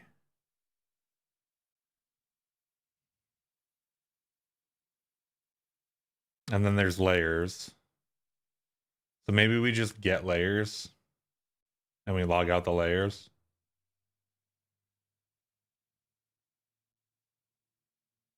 If there's no layer 0, we have to be in an error state, right? Like the layers have to have not been added yet.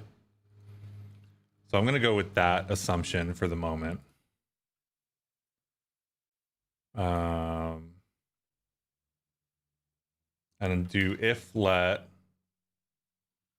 some layer, then we do all of this.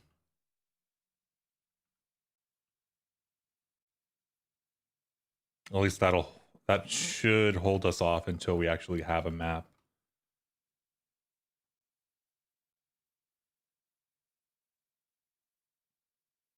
I could also just modify the other thing. I've modified the library 3 times already.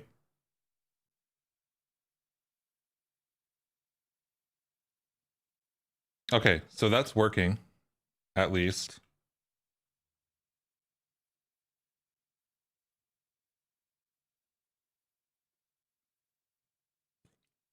Okay, so we have the map that got inserted. We are iterating over all of the collections of maps that we could have. We only have one.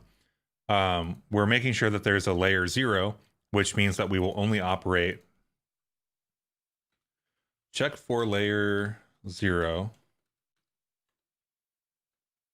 so that we only proceed if the ldtk map has been processed and layers have been inserted.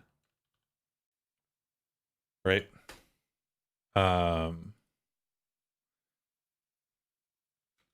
Only expecting one map, but YOLO, because it might not exist yet.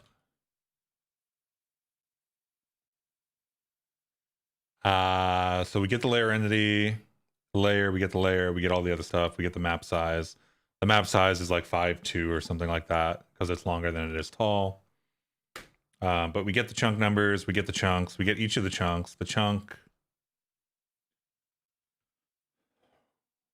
Okay, so we have a chunk. This is a lot. This is a lot for just trying to like get the tiles and add something to them.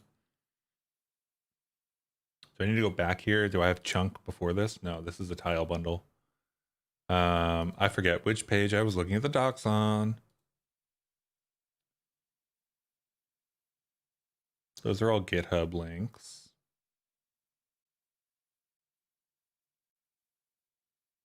Map query. Is this it? No, that's ldtk Rust. That's something else. This is the other thing. That's the other thing. I'm just going to start closing some of this stuff because there's so much that I have open that I'm losing my place in my Chrome tabs. ldtk layer query. We're going to keep that open. This probably is where we need to go forward. So we've got the layer, right? And then we're getting the chunks for each tile entity is the next thing we need to call.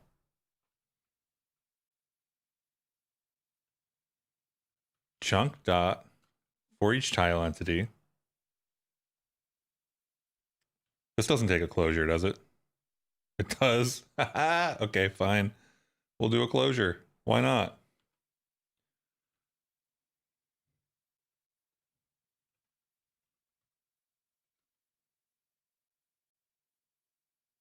Okay, tiles.get tile entity.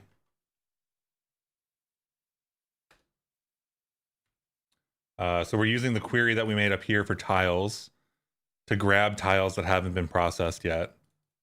Um,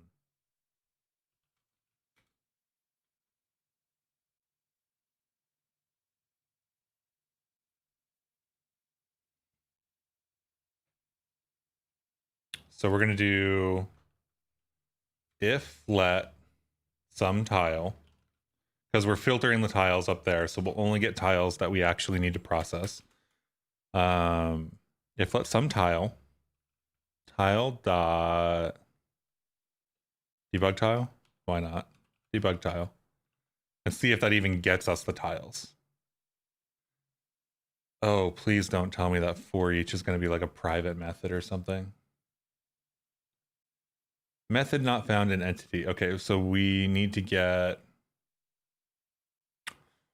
the chunks. So do we need to query for chunks? We're querying for layers. We're querying for everything else. Why don't we query for chunks too? This is just going to be a massive query for everything that exists on the game board.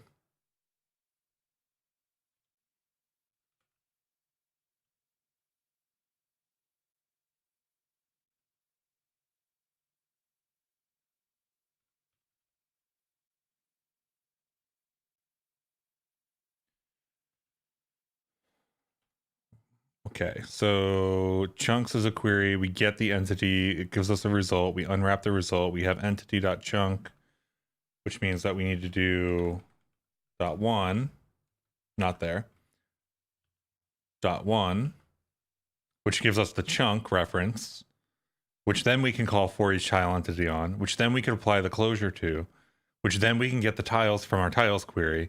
And if one exists, tile entity probably needs to be dereferenced, right? That's not the problem, actually. Okay, so what's the problem with tile entity? Found tuple. A UVec2. So the position of the tile and the entity. Okay, that's not what I was expecting, but that works for me.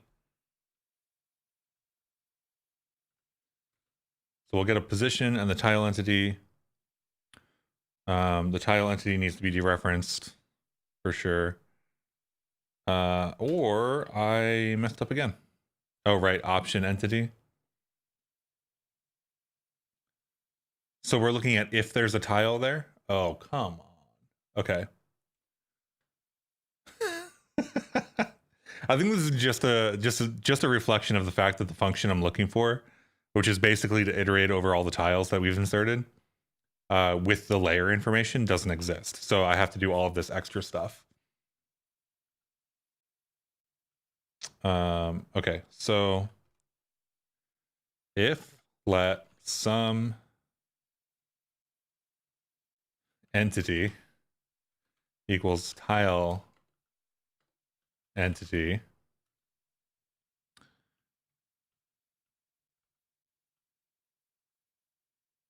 if let chaining would be really nice here, because then I could do let some entity equals tile entity, let some tile equals get.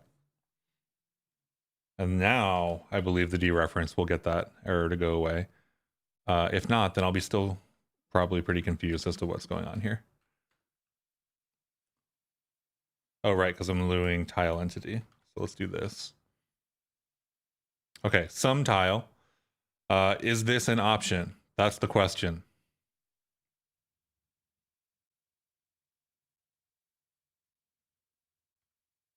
We're so close. Expected result found option. Okay. Why are we expecting a result here? Who knows? Don't care. We're just going to call it what it is.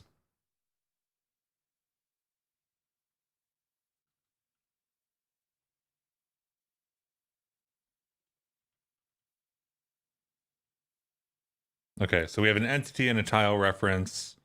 They're in a tuple, so I need to do this. We aren't really using the entity at the moment. So then, then we can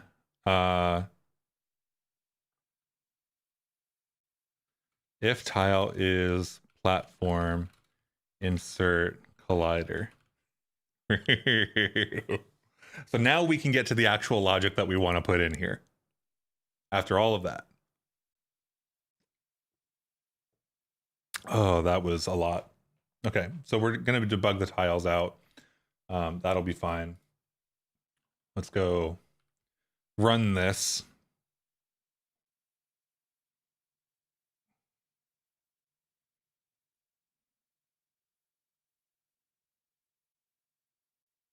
No, no such entity at 465.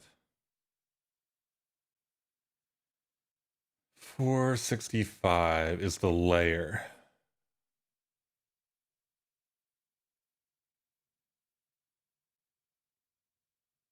What do you mean no such layer entity? I'm literally grabbing.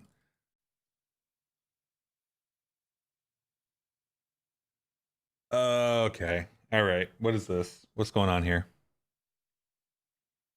Why would we not have a layer if we get the layer entity from the map, right? And we have a reference to the entity. Why would the query that we just made not have that layer?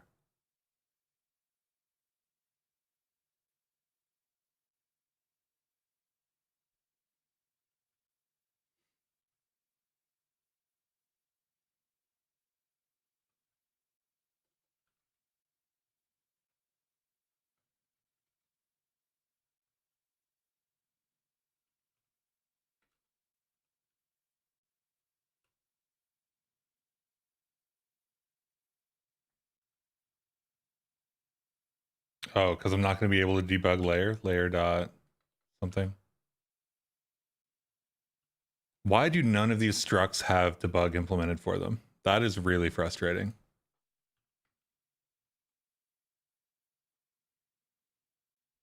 We'll log out the settings, I guess. I don't know.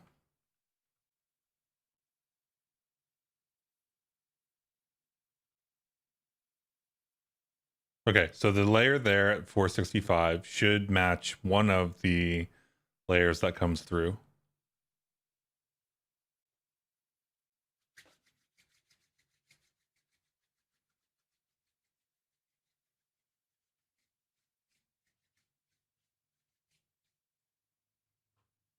Okay, it's running because of all of the output. It will take a second, but it will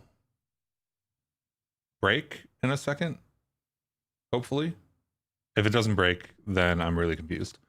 But I'm going to give it a second to print out all of the kind of amazingly long.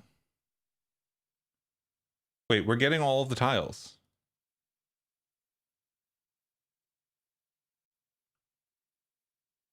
Wait, that fully worked? Just what happened here? So adding the debugs fixed it? Or is there like some kind of weird race condition going on here? Like,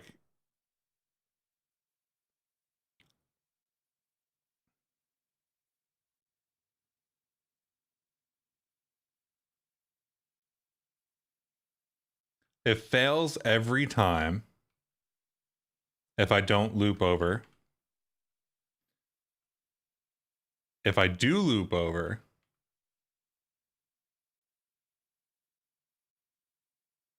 it takes long enough to work. Pretty Code. Hello. How's it going, Pretty Code? Nice to see you. Thanks for stopping by. Yo,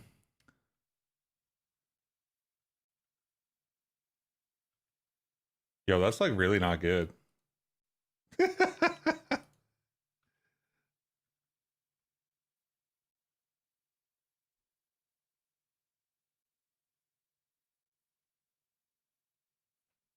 Let's not debug this for a second.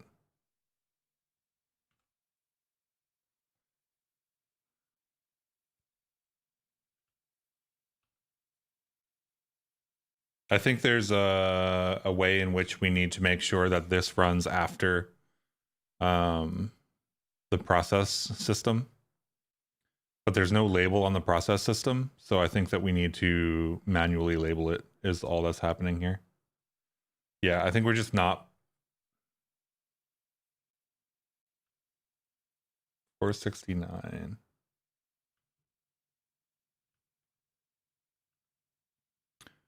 469 is the layer.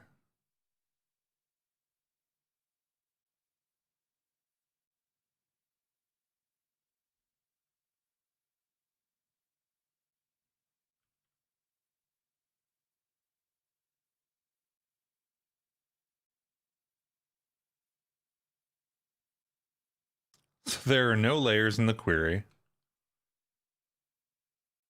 but there's a layer in the map.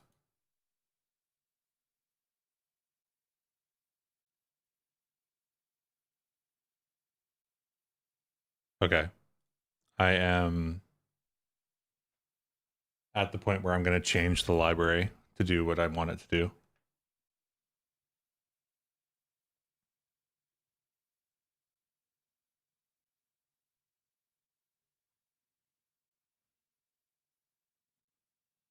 Okay, so this is going to process the loaded maps.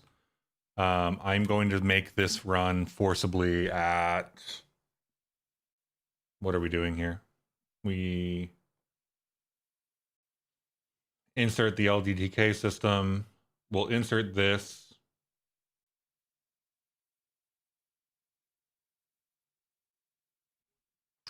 We'll insert this in the pre-startup stage like we were doing before.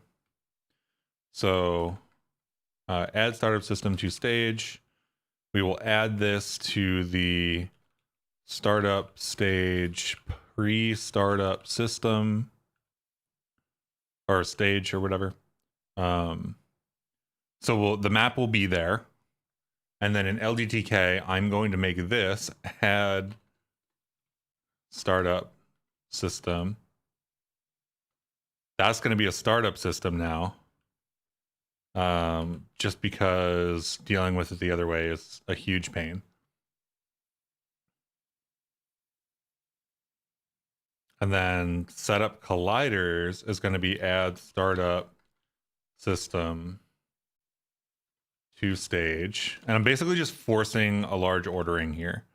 Because this is a game jam, I'm just going to deal with this because I've already modified this library to do what I want it to do. I think they're bug fixes, to be fair, but I have already modified the underlying library, so I'm just gonna go with that for the moment. And then when this system runs, this setup collider system should just have access to everything because everything will have been committed.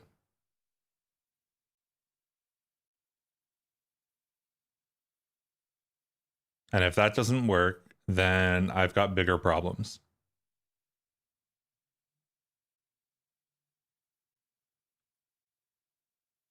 I've got bigger problems.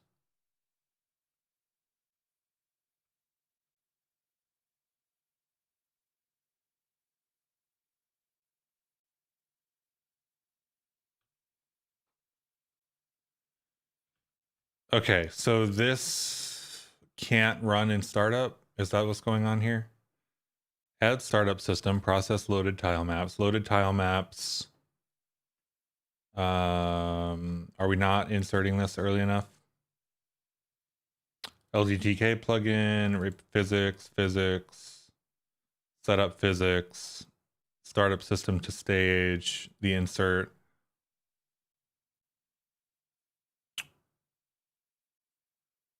The plugin being added in the wrong order for some reason. There have been issues in the past where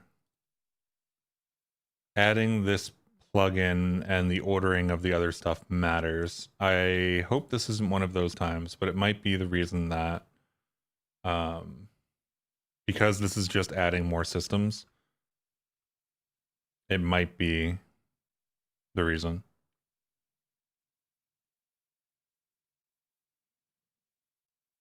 We also might want to make sure that we don't do this in pre-startup because we might not have access to the assets. Because I don't remember when, or actually I don't know when, I don't think I ever knew, when the resources were initialized. So like the default plugins and the tile map plugin and all stuff like that have to run And the tile map plugin probably doesn't run in start. It probably runs at runtime. So this is still going to be add system because we can't really run it any other time. But I can label it.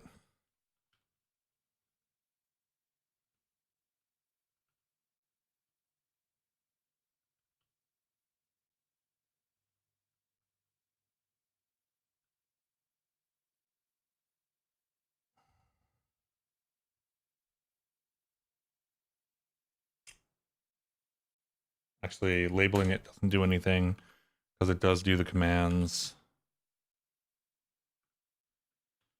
Oh, okay. So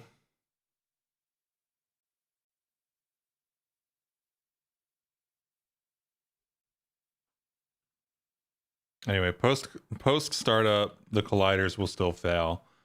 But at least we should get our map back here.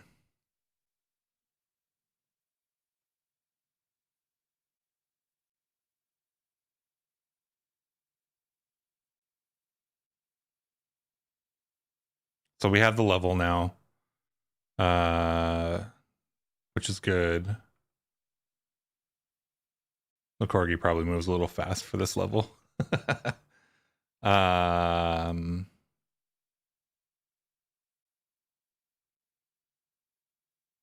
can add the colliders independent of everything else if I really, really need to.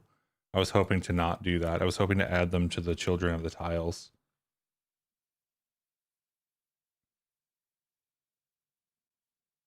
Okay, let's back up a little bit here. And I'm going to comment basically this whole thing. I'm going to copy it, I'm going to comment it, and I'm going to rip it apart. And we are going to get rid of all of this. All of that. We don't care about the map anymore. We don't care about the events. We don't care about the layers. We don't care about anything. The only thing that we care about is tiles that have not been processed. And this is going to be a mute tile. This is going to be mute tiles because we're going to spawn stuff in. And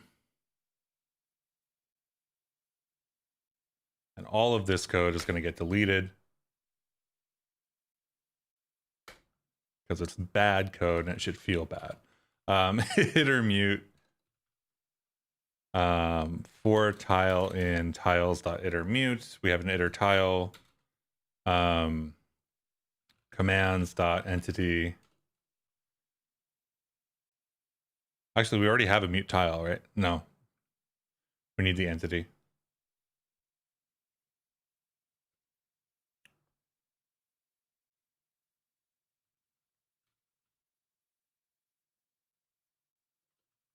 We do need the entity because we're going to insert processed tile. Save this, format it, and then the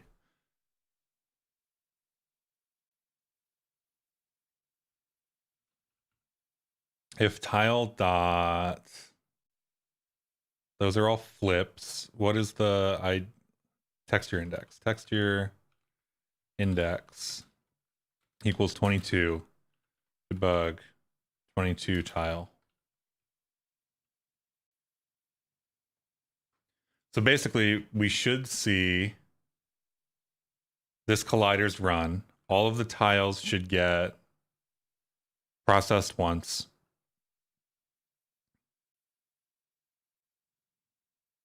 I really wanted to get the layer information because I really wanted to have the secret area. But if that's not going to be the way that this works, then it's not going to be the way this works. I need it to be not a startup system also, which is something that I didn't do. So all the way back to the top. We're not using iter tools anymore, but I'll leave it there. This is no longer a startup system. This is just a system.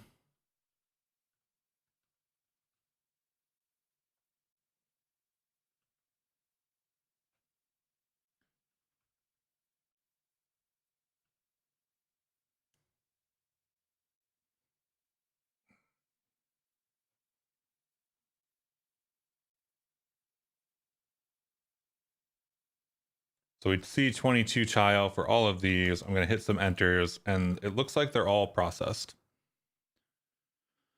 So I think that works.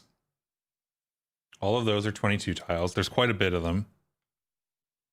Let's go find a collider. So these are the ground colliders. I do need to figure out what size they need to be. Copy. These don't need to be rigid bodies because they're not the player or anything. So if they're 22s, I think 22s are the ones that we want to deal with. Then we do this, and this is going to be color white for the moment so that we can see it. We do need the materials query, which I always forget. So I'm going to go copy it from our setup physics function.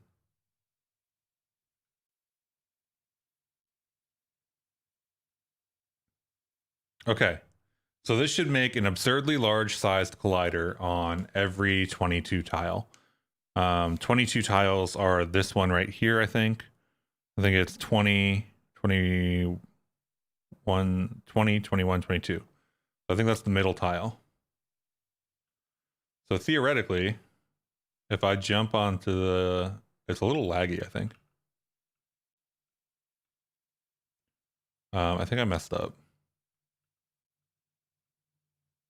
You know why I messed up? Because I put the position on the colliders. Actually, now that I think about it. So collider position. And really what I need is to sync the tile position to the collider. Do I have the tile position is the question.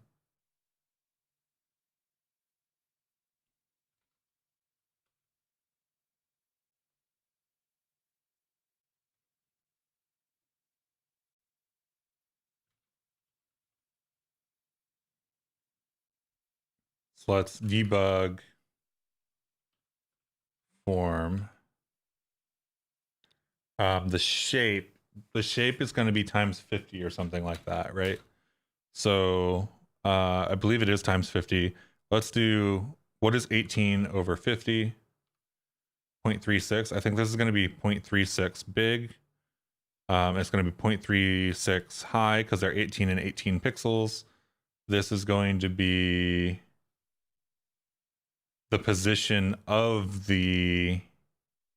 Let's put this as 0, 0 for the moment. And hopefully we can just see that on the screen. So all of them are going to go at 0, 0. The sprite is going to be really big. So let's make this 18 and 18. And hopefully that's pixels. I don't remember.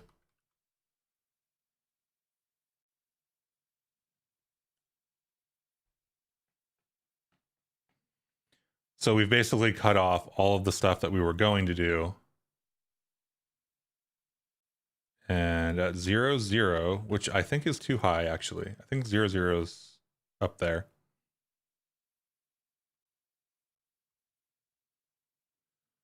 Maybe I make this a black sprite because I can't see white on that background anymore.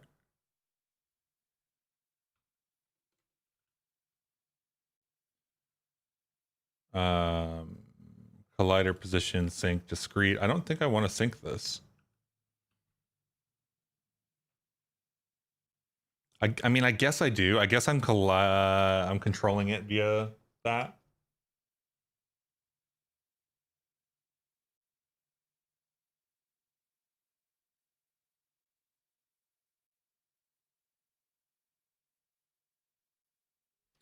All right. Is 0, 0 the right thing? Do we think?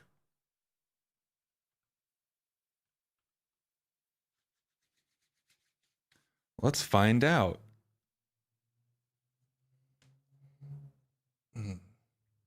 Survey says there's no collider on screen.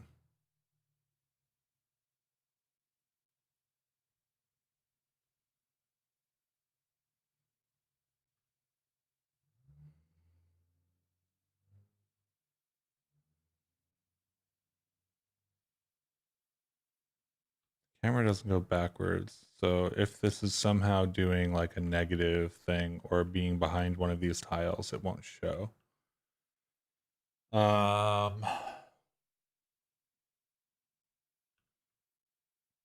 Where's the Z index on this?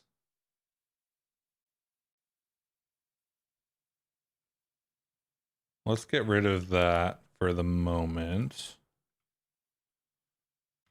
Let's just put this in at 0, 0 and see if we can see it. And then we'll determine whether the collider is anywhere near where we need it to be.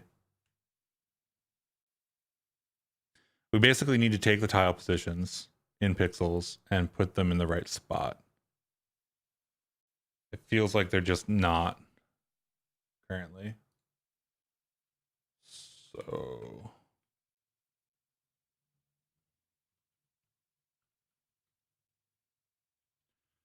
transform from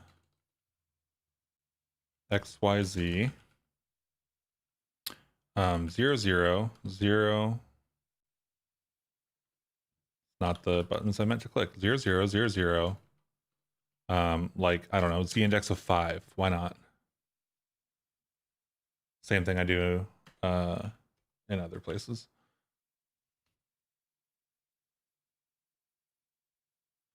Found a range? Why did you find a range? Oh, because I didn't add the comma?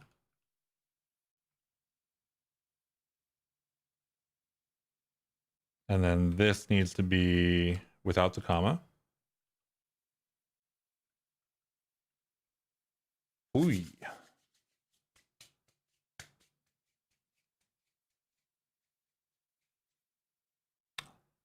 Take it back. I think this is the biggest rabbit hole I've been on this jam. So if we make this bigger, can I zoom this out? No. I didn't implement zoom, I suppose. So I can't see anything.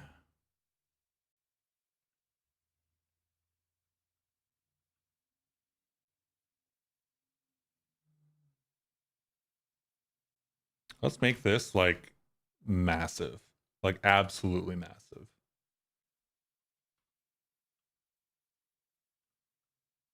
Just so that we can like see it at all. Make sure it's being placed on the screen even. If it's doing something silly like being placed behind the background. Okay, are we even making it to this? I bet you we're not even making it to this. We're not debugging the transform. We're not making it to this. Okay. Why aren't we making it to this? We literally just covered this.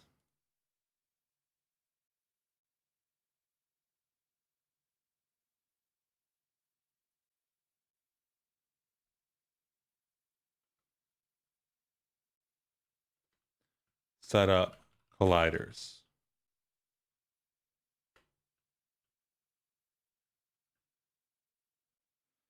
What did I change that just caused that system to stop running? Because it was just working, right? It just printed out all of the 22 tiles. Okay, setup colliders is working.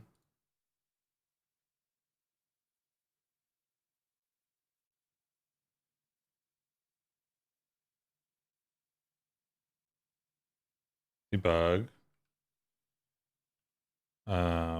Tile.texture index. Let's just debug them out. Maybe I'm doing the wrong if statement here.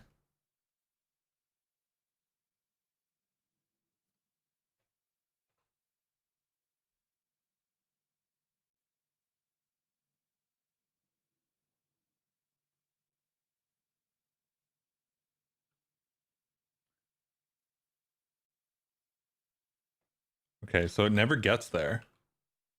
So we're never getting any tiles. The tiles don't have transforms. That's the problem.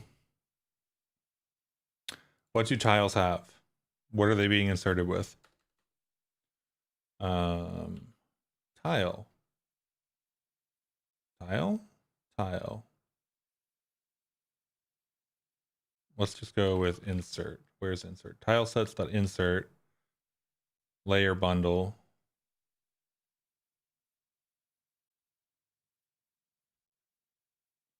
That's what happens. I changed the query and the query doesn't have it.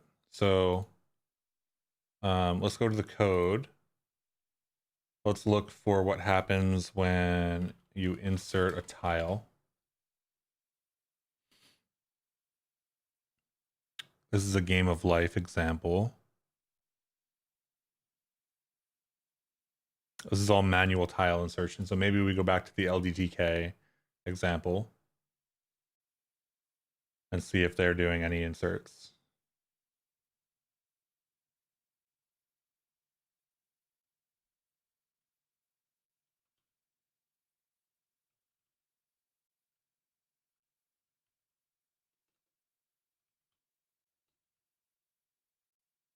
Okay, tile sets is a hash map. We're inserting into the hash map. That's not what we want. We want this layer bundle thing. Layer transform dot dot layer bundle. We're adding a layer, building the layer.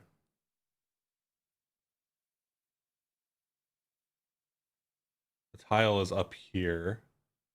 We're setting tile in layer. So where's layer? Layer. Set tile. Set tile isn't in here. Where's set tile? Set tile is here, layer builder. So this is probably not going to do anything actually. The Morton tile index? I don't want to know. Self.tiles. So tiles are in the system, but they don't have transforms because they don't have positions independent of anything else. So we need to get the chunks no matter what. Is that the deal here? And then we can stick this processed thing on the chunk. We can do for each tiles if we do the layer builder, but not if we do it on a layer. Layer makes us get each chunk individually. Chunk makes us go over each tile entity. Tile entities give us the position of the tile, which is good. So maybe we query for chunks. This is an adventure going through a bunch of different APIs here. At least I know this library back and forth at this point. So here's tiles, right? And we're going to change this to chunks. And this will be chunk. And we're going to get rid of this for the... Oh, we're not going to get rid of that for the moment because I think we're going to get the tiles mutably. We're just going to keep that named process tile for now. This is going to be chunk. Chunks.itermute. That's a chunk. This is a chunk. And then this will be chunk dot for each tile entity, which will have a first argument of a position and a second argument of the entity or the tile, I think, actually. Which is like this, which we need to bring this down past all of the other logic that we have. Hopefully exactly right there, which was a total guess, so I got lucky. Position, tile. Position is a UVec2 tile.tile texture. This is just an option for an entity. So if let tile some tile equals, or some entity, I guess. Some tile entity equals tile. Then we wrap this again. We don't have transform. We can debug position though, which we should do kind of like up top a little bit more. So we'll debug. Okay, so we do need to get the actual tile, right? Because we need to check the information on it. So tiles.get tile entity. So we also need the tiles query that we were doing before, which is just going to be every tile. We're not even going to filter it. This is going to be tile. This is going to be tiles. We're not going to mute this. We're going to reference it. This will be the entity, which we don't really need anymore.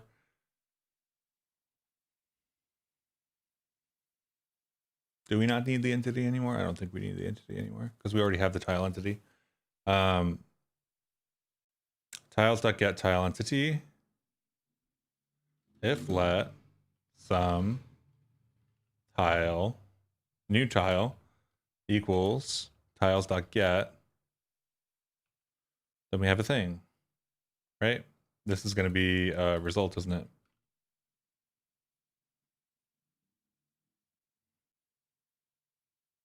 So let's take this and we'll bring this all the way down again, because who doesn't love wrapping everything in curly braces? And then we have tile texture index and the position is going to be a UVec. The UVec, I think, is going to be like a regular X and a Y, so we need to multiply it by 18.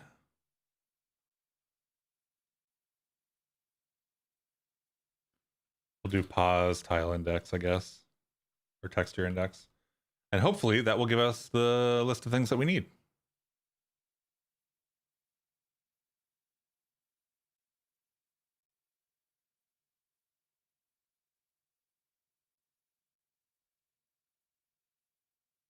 It's not giving us the things that we need. Oh, there we go. So we have processed everything. And then this is 26.3, whatever. All of those are good. Okay, so let's get rid of setup colliders. And let's do if tile texture index equals 22, then we create a new ISO. This is going to be let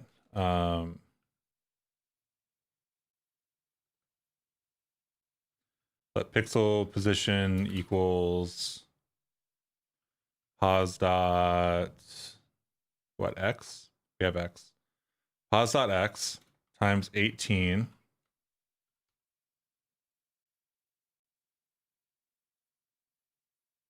gives us the thing, and pos dot y as f64 times 18.0 gives us the other one. This needs to also be as f64. These numbers aren't going to be gigantic, so they should always fit, and then as won't give us any bugs. The pixel position here is going to be used down here, so pixel position over 50, right? Because I think that's the thing that we need to do here.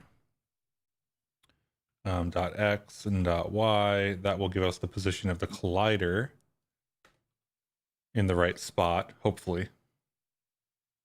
Why is this complaining? We'll figure that out in a second. The transform down here will just be pixel position dot 0 and pixel position dot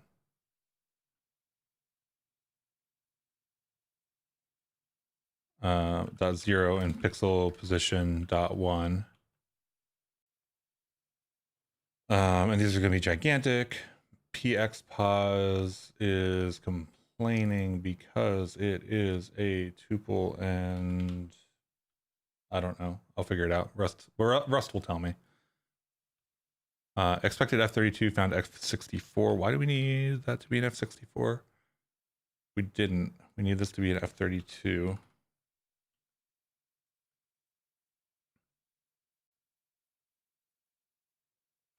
And if this works, we'll see like a massive black screen because these sprites are gigantic.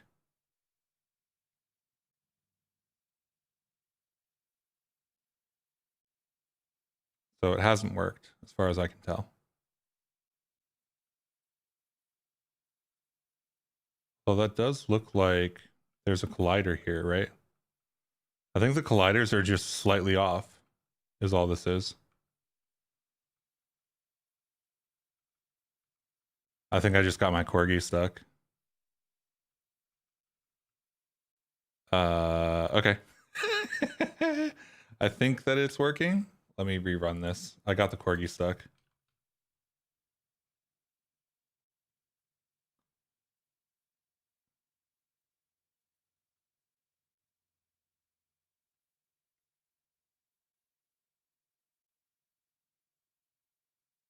So there's definitely like they're definitely in the wrong spots, right? Is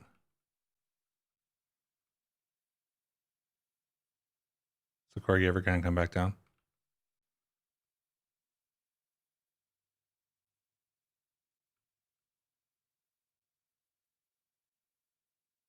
We're going, and then we have a ground here. Is that the ground way below it?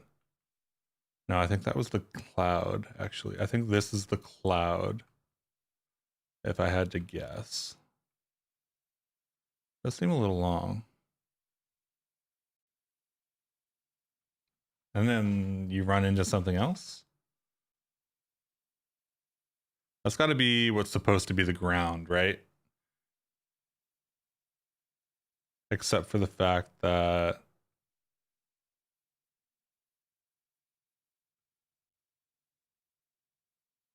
but if that's correct, then these should also be colliders somewhere, right?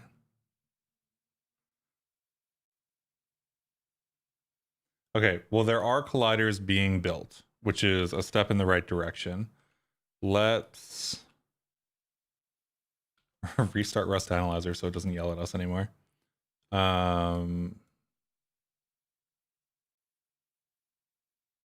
Let's say this is 18 and 18 again, and let's say this is not the transform that we're going to use, and we're gonna drive this from the collider.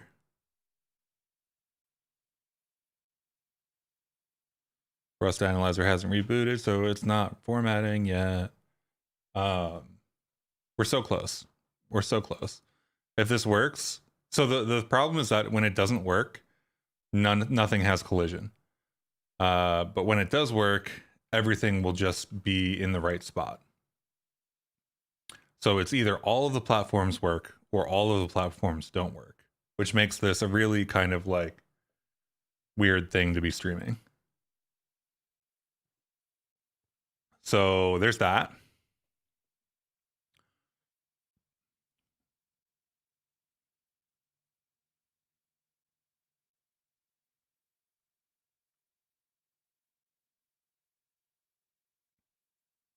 I think we need to remove the friction on these.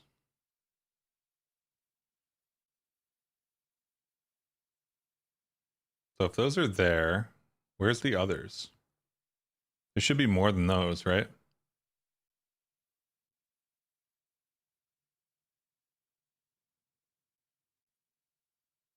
Let the corgi fall.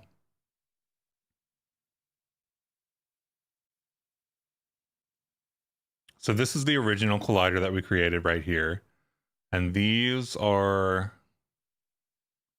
the colliders that we just created from the positions.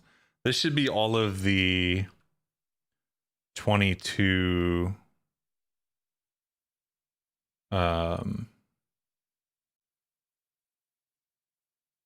tiles, of which we have quite a bit.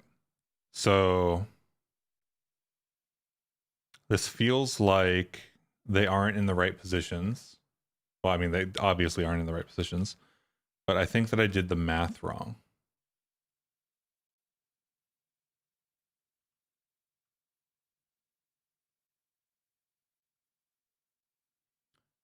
Ooh, you know what, actually? I bet you that these are... On the collider, we go the other way, right? So The multiplier is going to be off again here, but if I leave it like that, it'll be times 50 and it'll spread that out really far. So what I really need is to turn this into something slightly different. So those are going to be like way high in the air right now and not on screen. So I do need to bring them down. So if this is giving me a grid position of like 1, 1, I need that to be, what do I need that to be? I need that to be 18, 18, but we multiply those by 50. So the calculation is going to be,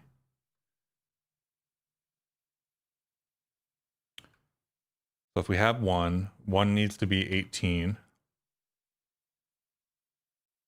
when we calculate it on the grid pixel position, but that over this will be something like that, maybe?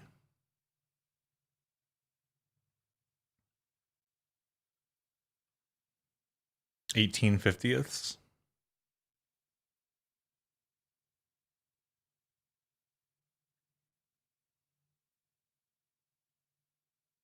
Oh, you know what? You know what? Actually, one of the problems is here. These are as like as they are on the actual things. Okay. So we don't want to insert collider here. We're just inserting random colliders. We don't want to do that. We want to probably put this at like 0, 0. Right? And this will not be spawn bundle. It'll be commands.entity tile entity, probably dereference because I think this is a reference up there.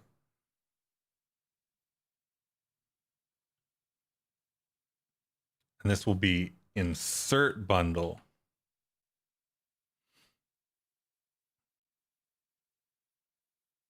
And the sprite bundle still may mess us up because we already have tiles here. And I don't know if they use sprites. I don't think they use sprites, but I don't know if they use sprites. These still need to be 0.0.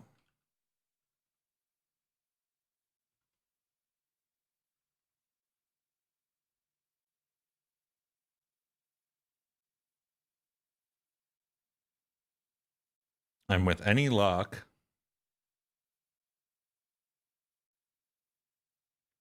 there's a black box.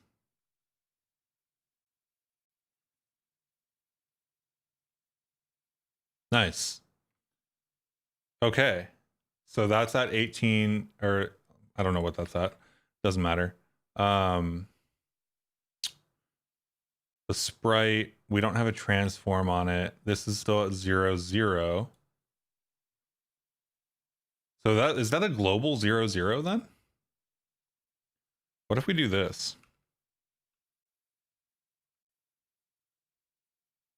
I did look tile sized though, which is really good. So we got the sizing right on the collider. We just need to put it in the right spot now. So the default is 0, 0. We just need it to be here instead. So I think we're putting all of them at 0, 0 right now. I thought we could add this as like a child of the...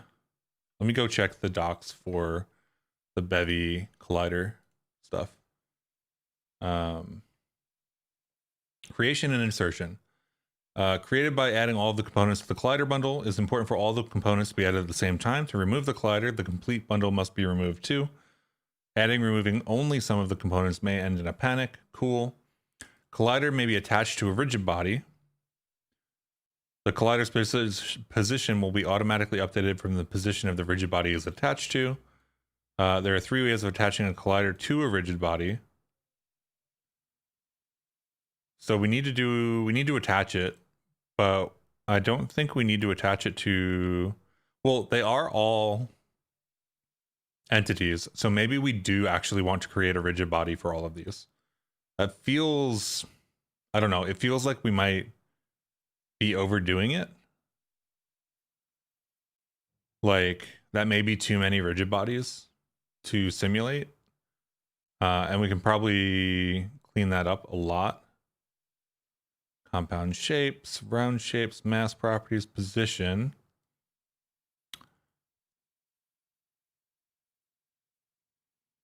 We can set the position. Yeah, okay. If a collider is attached to a rigid body, its position is automatically updated by the physics pipeline. Therefore, directly setting the position of a collider will have no lasting effect. Sync with bevy transforms. These tiles don't have transform components, so we can't sync them. Friction, restitution, collision solver groups, active collision types, active events, active hooks. So we're just gonna have to figure this out, it looks like.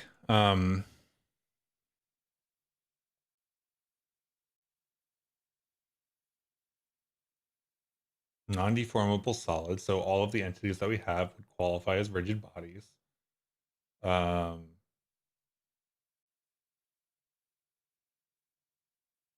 I don't know that I love throwing these in. Indicates the body cannot move. So rigid body static. Okay. This is typically used for the ground. Okay, so we're actually supposed to create a static rigid body. We already create a rigid body for the player. So if we just go for our player spawn, we've got the rigid body sync here. There's a rigid body here that we can copy and kind of use. Oops.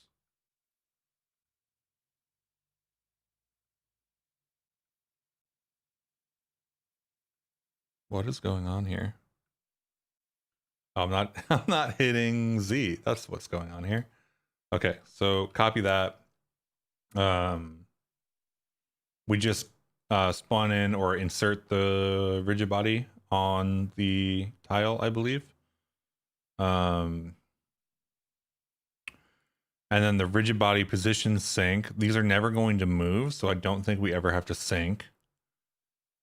But we do have to create the rigid body. I've let OK, position, tile texture index. I took the collider, didn't I? I didn't take the rigid body. Well, let's go back and find the rigid body.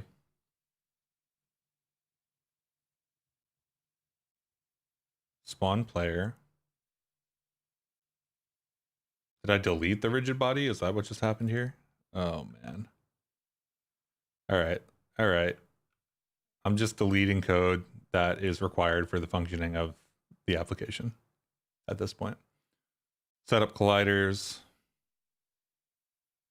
It should really be set up platforms. Okay, so we're in here and we paste that. Now we have a rigid body. The position is going to be the same thing we were trying to do before. Let's just set it at 0, 0 for now so that it gets into the game. And then we will insert bundle here. Nope. Rigid body. Right? As long as I haven't messed anything up. And I'm just going to run this because I just did a bunch of changes that I didn't intend to. So making sure that everything works before I continue. Okay, so there's the thing. Oh, wow. Are those all getting inserted right now? Or are they... That's falling because we didn't make it static. Oh, look at all of that. All of those are falling. Okay, let's get out of here. That simulation is so laggy. We need to make this a static rigid body.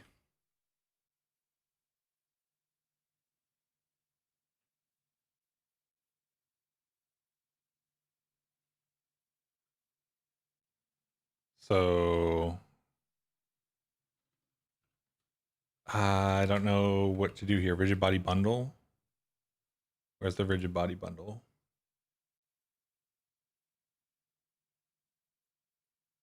Do they have type in here? CCD, forces, position.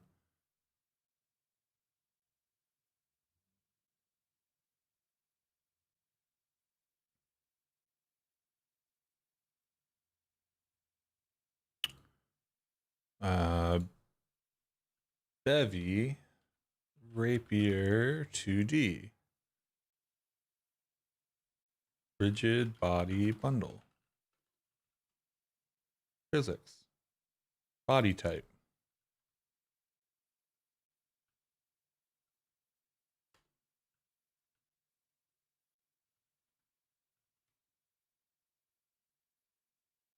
Static. And hopefully this doesn't become super laggy, because they shouldn't be moving anymore, so they shouldn't be doing constant calculations. And if it is laggy, then I have different problems.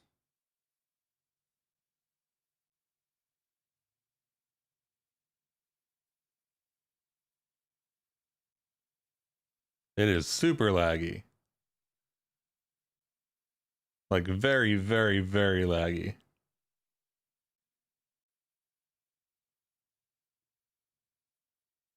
Which is not good. So we might not be able to add a collider for each tile. Oh my, this is so slow.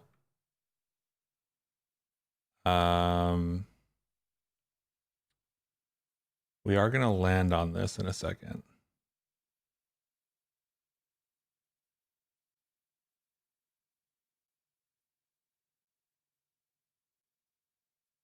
Oh my, this is bad.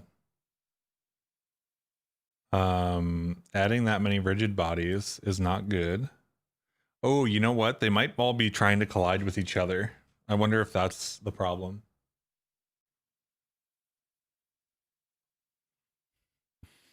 It won't even close. Okay, there we go.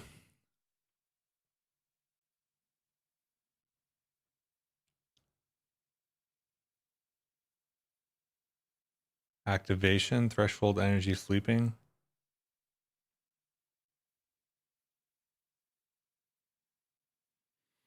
Position, velocity, forces, activation, damping, dominance, IDs, internal identifiers, colliders, set of colliders.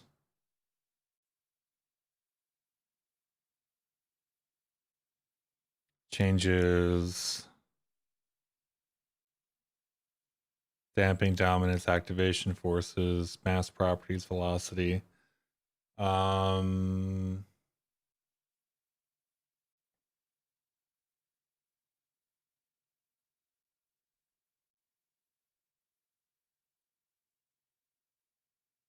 Let's do this to start with. Let's say that these rigid bodies every time need to be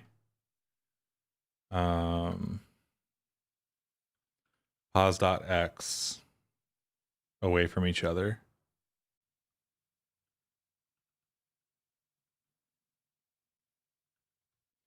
Maybe less of them being directly on top of each other will help with the lag. They are not moving though. So let's get out of here. Yo, that is so slow.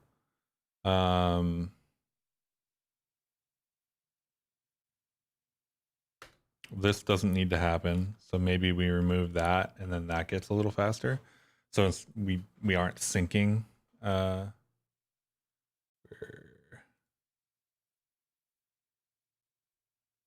Wait, that's supposed to be an F32, right? Found U32. Oh, pix pause, px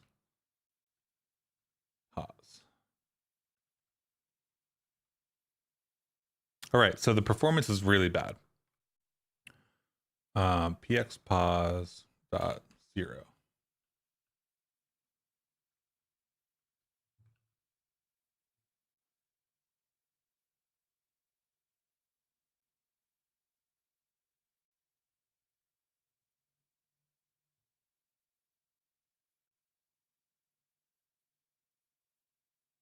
Okay, so the corgi is actually moving again. So as long as these don't all try to sync with each other all the time, or sync with the basically, as long as all of the tiles in the game don't try to update their position constantly, then we're good. Px pause dot 0. Is px pause not changing ever? Or does this not matter anymore?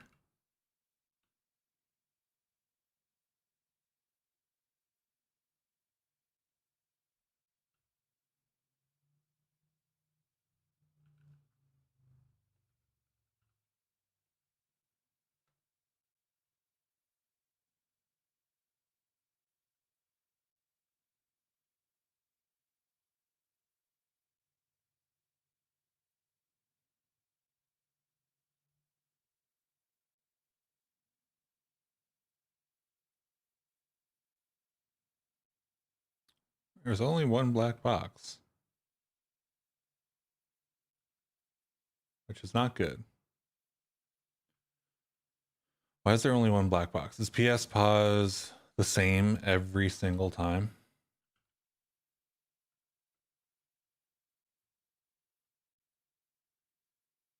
That would be really weird. Is it one per chunk? Is that where we're going to end up? Is that the position of the chunk, not the position of the tile? That would be so unfortunate. Let's keep moving forward, I suppose.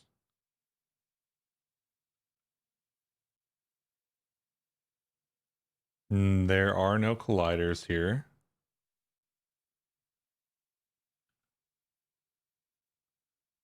So position 316, 317, 318, 28.4. Like these are all valid, but the pixels are not what we need for this, I don't think. So px pause for this is what, times 0.36 is I think the number that we needed.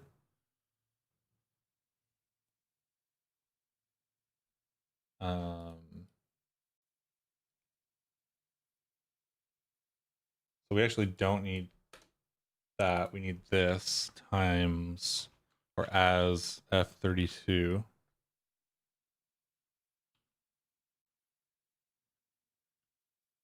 Tracking all of the ways the different numbers need to be implemented is not super easy. Do wish there was some kind of like translate this function. I'm gonna have to write that function myself, but I wish there was one.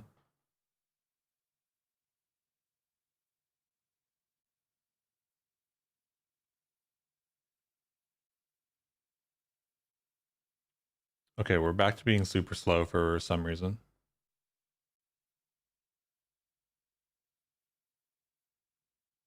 Ooh, there was a collider.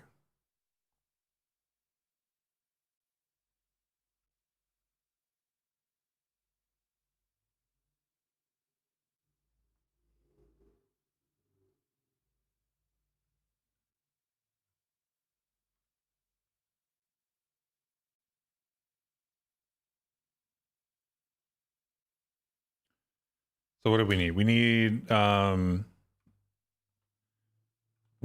1 to be 18, right? So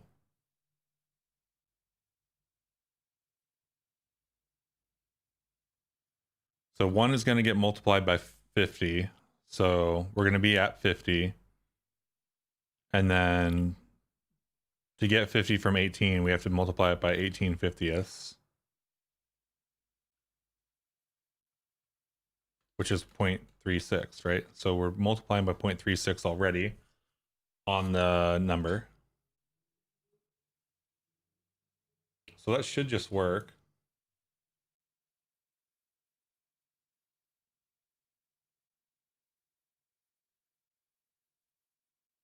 The collider position sync, maybe?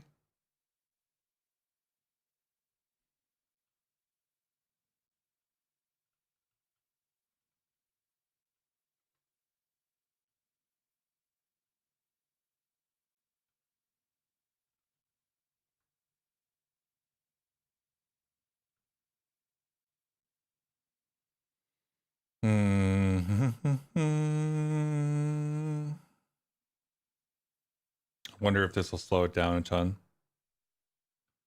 I think we're also not building in release mode, which probably matters for these kind of physics things. It would kind of suck if we always needed to compile in release mode just to get it to work. There we go. There's a collider. See if we can land on it. Yeah. So there's at least one.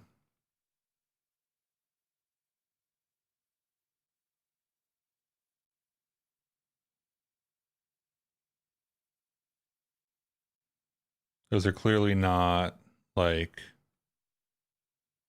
in the right spots, but they're around. Wait, am I landing on that? Did I just land on that or did I jump?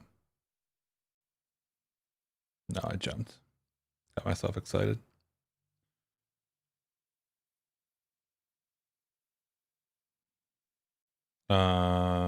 These need to be like RGB slightly different for all of them, so I know how overlapped they are.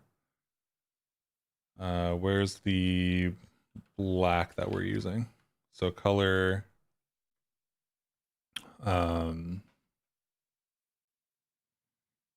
RGB 0, 0, pos.x. Let's just make everything pos.x. So depending on where it is on screen.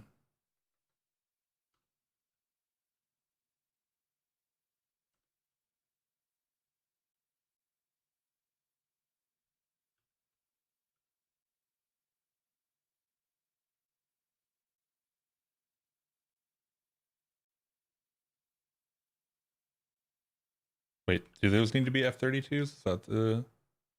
Yeah, okay. So that not what I meant to do. That, and that as F32.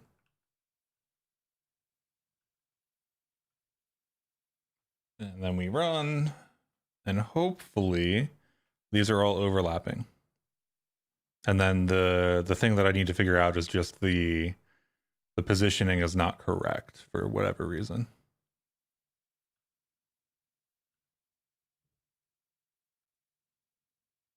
Yeah, look at how overlapped they are right there. Okay, so they're all overlapping each other. Maybe one of the things that I do here is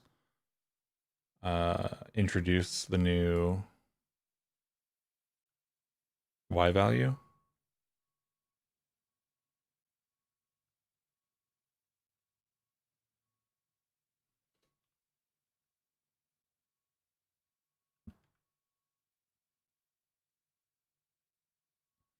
Make them all slightly different.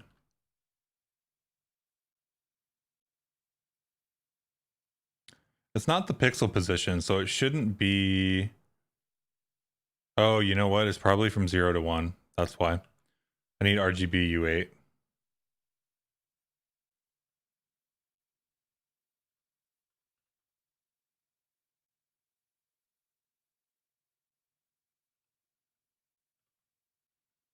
With any luck, none of those positions will be super messed up.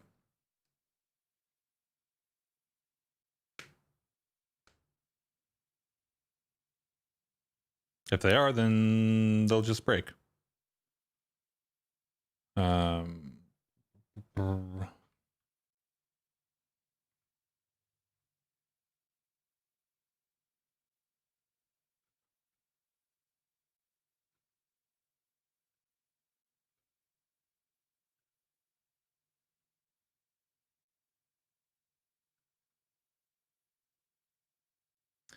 so all the positions are wrong, which is okay.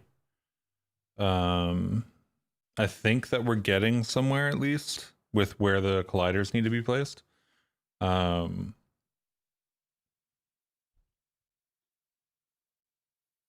It's not great that they're being like offset from center, I think.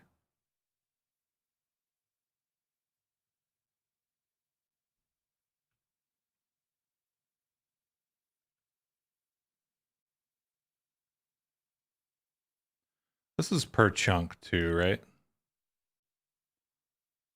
Let's see. These are actually colliders, so they are there, which is nice. I'm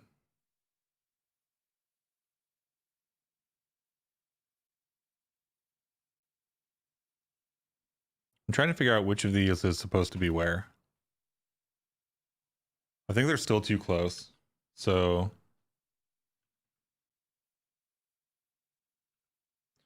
I'm multiplying all of these by 0.36, but maybe I shouldn't be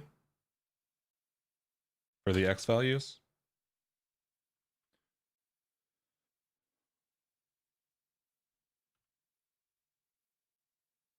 I want to be able to use a transform, but the colliders don't operate in that way. Like it goes one direction. And the scale used in, okay, so there's that, which is different. That does look like the first, maybe.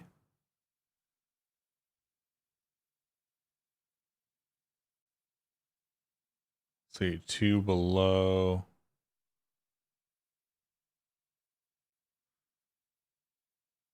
So this is from the beginning, right?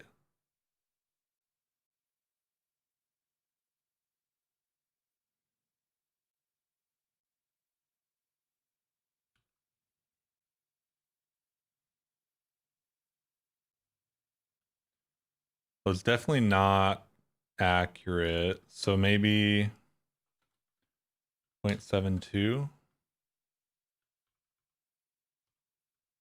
And then same thing here.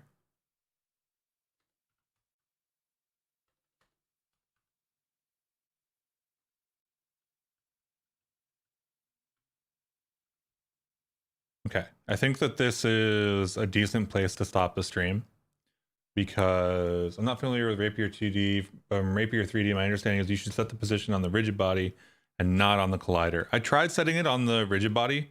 It gave me a bunch of issues. I could try to set it on the rigid body. I think the difference between the two is not like whatchamacallit. It's not my problem here. My problem is that I have a bunch of tile positions and the tile positions don't have any way to translate back to the colliders. Like I need the colliders on the tile positions here. I don't need the collider positions to tell the tiles where to be. And I actually really don't even need the rigid bodies, I don't think, because I have colliders that work without rigid bodies.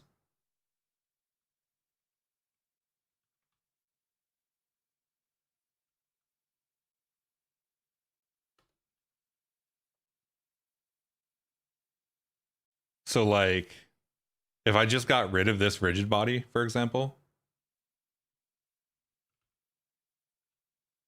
I don't think that affects anything. And really the rigid body, all the rigid body does currently is that it is slowing down the entire simulation. So yeah, so like the colliders are still here. They still work. I can still land on them. Right? So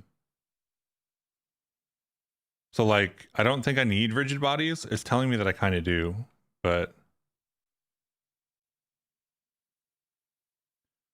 I think that one on the top is this spot right here, maybe.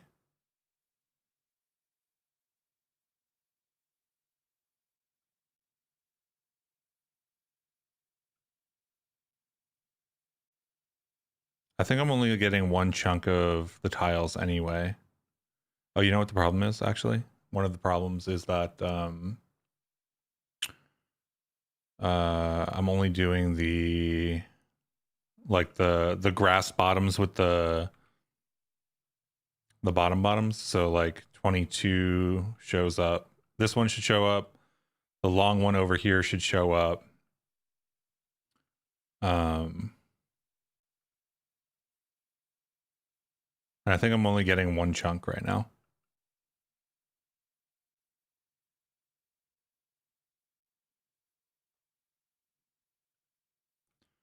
But there's no, like, I'm having trouble associating the size of the collider.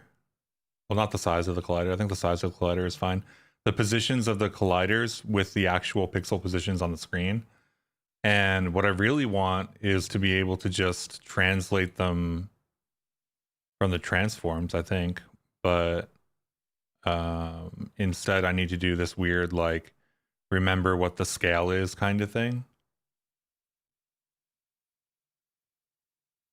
Because, like, the rigid body isn't doing anything for me at all. Like, not really.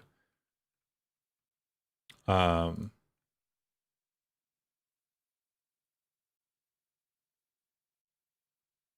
know, and it doesn't need to move, so I don't need that really. The tiles don't have transforms because they're being placed on the screen, so I need to translate them from the positions anyway.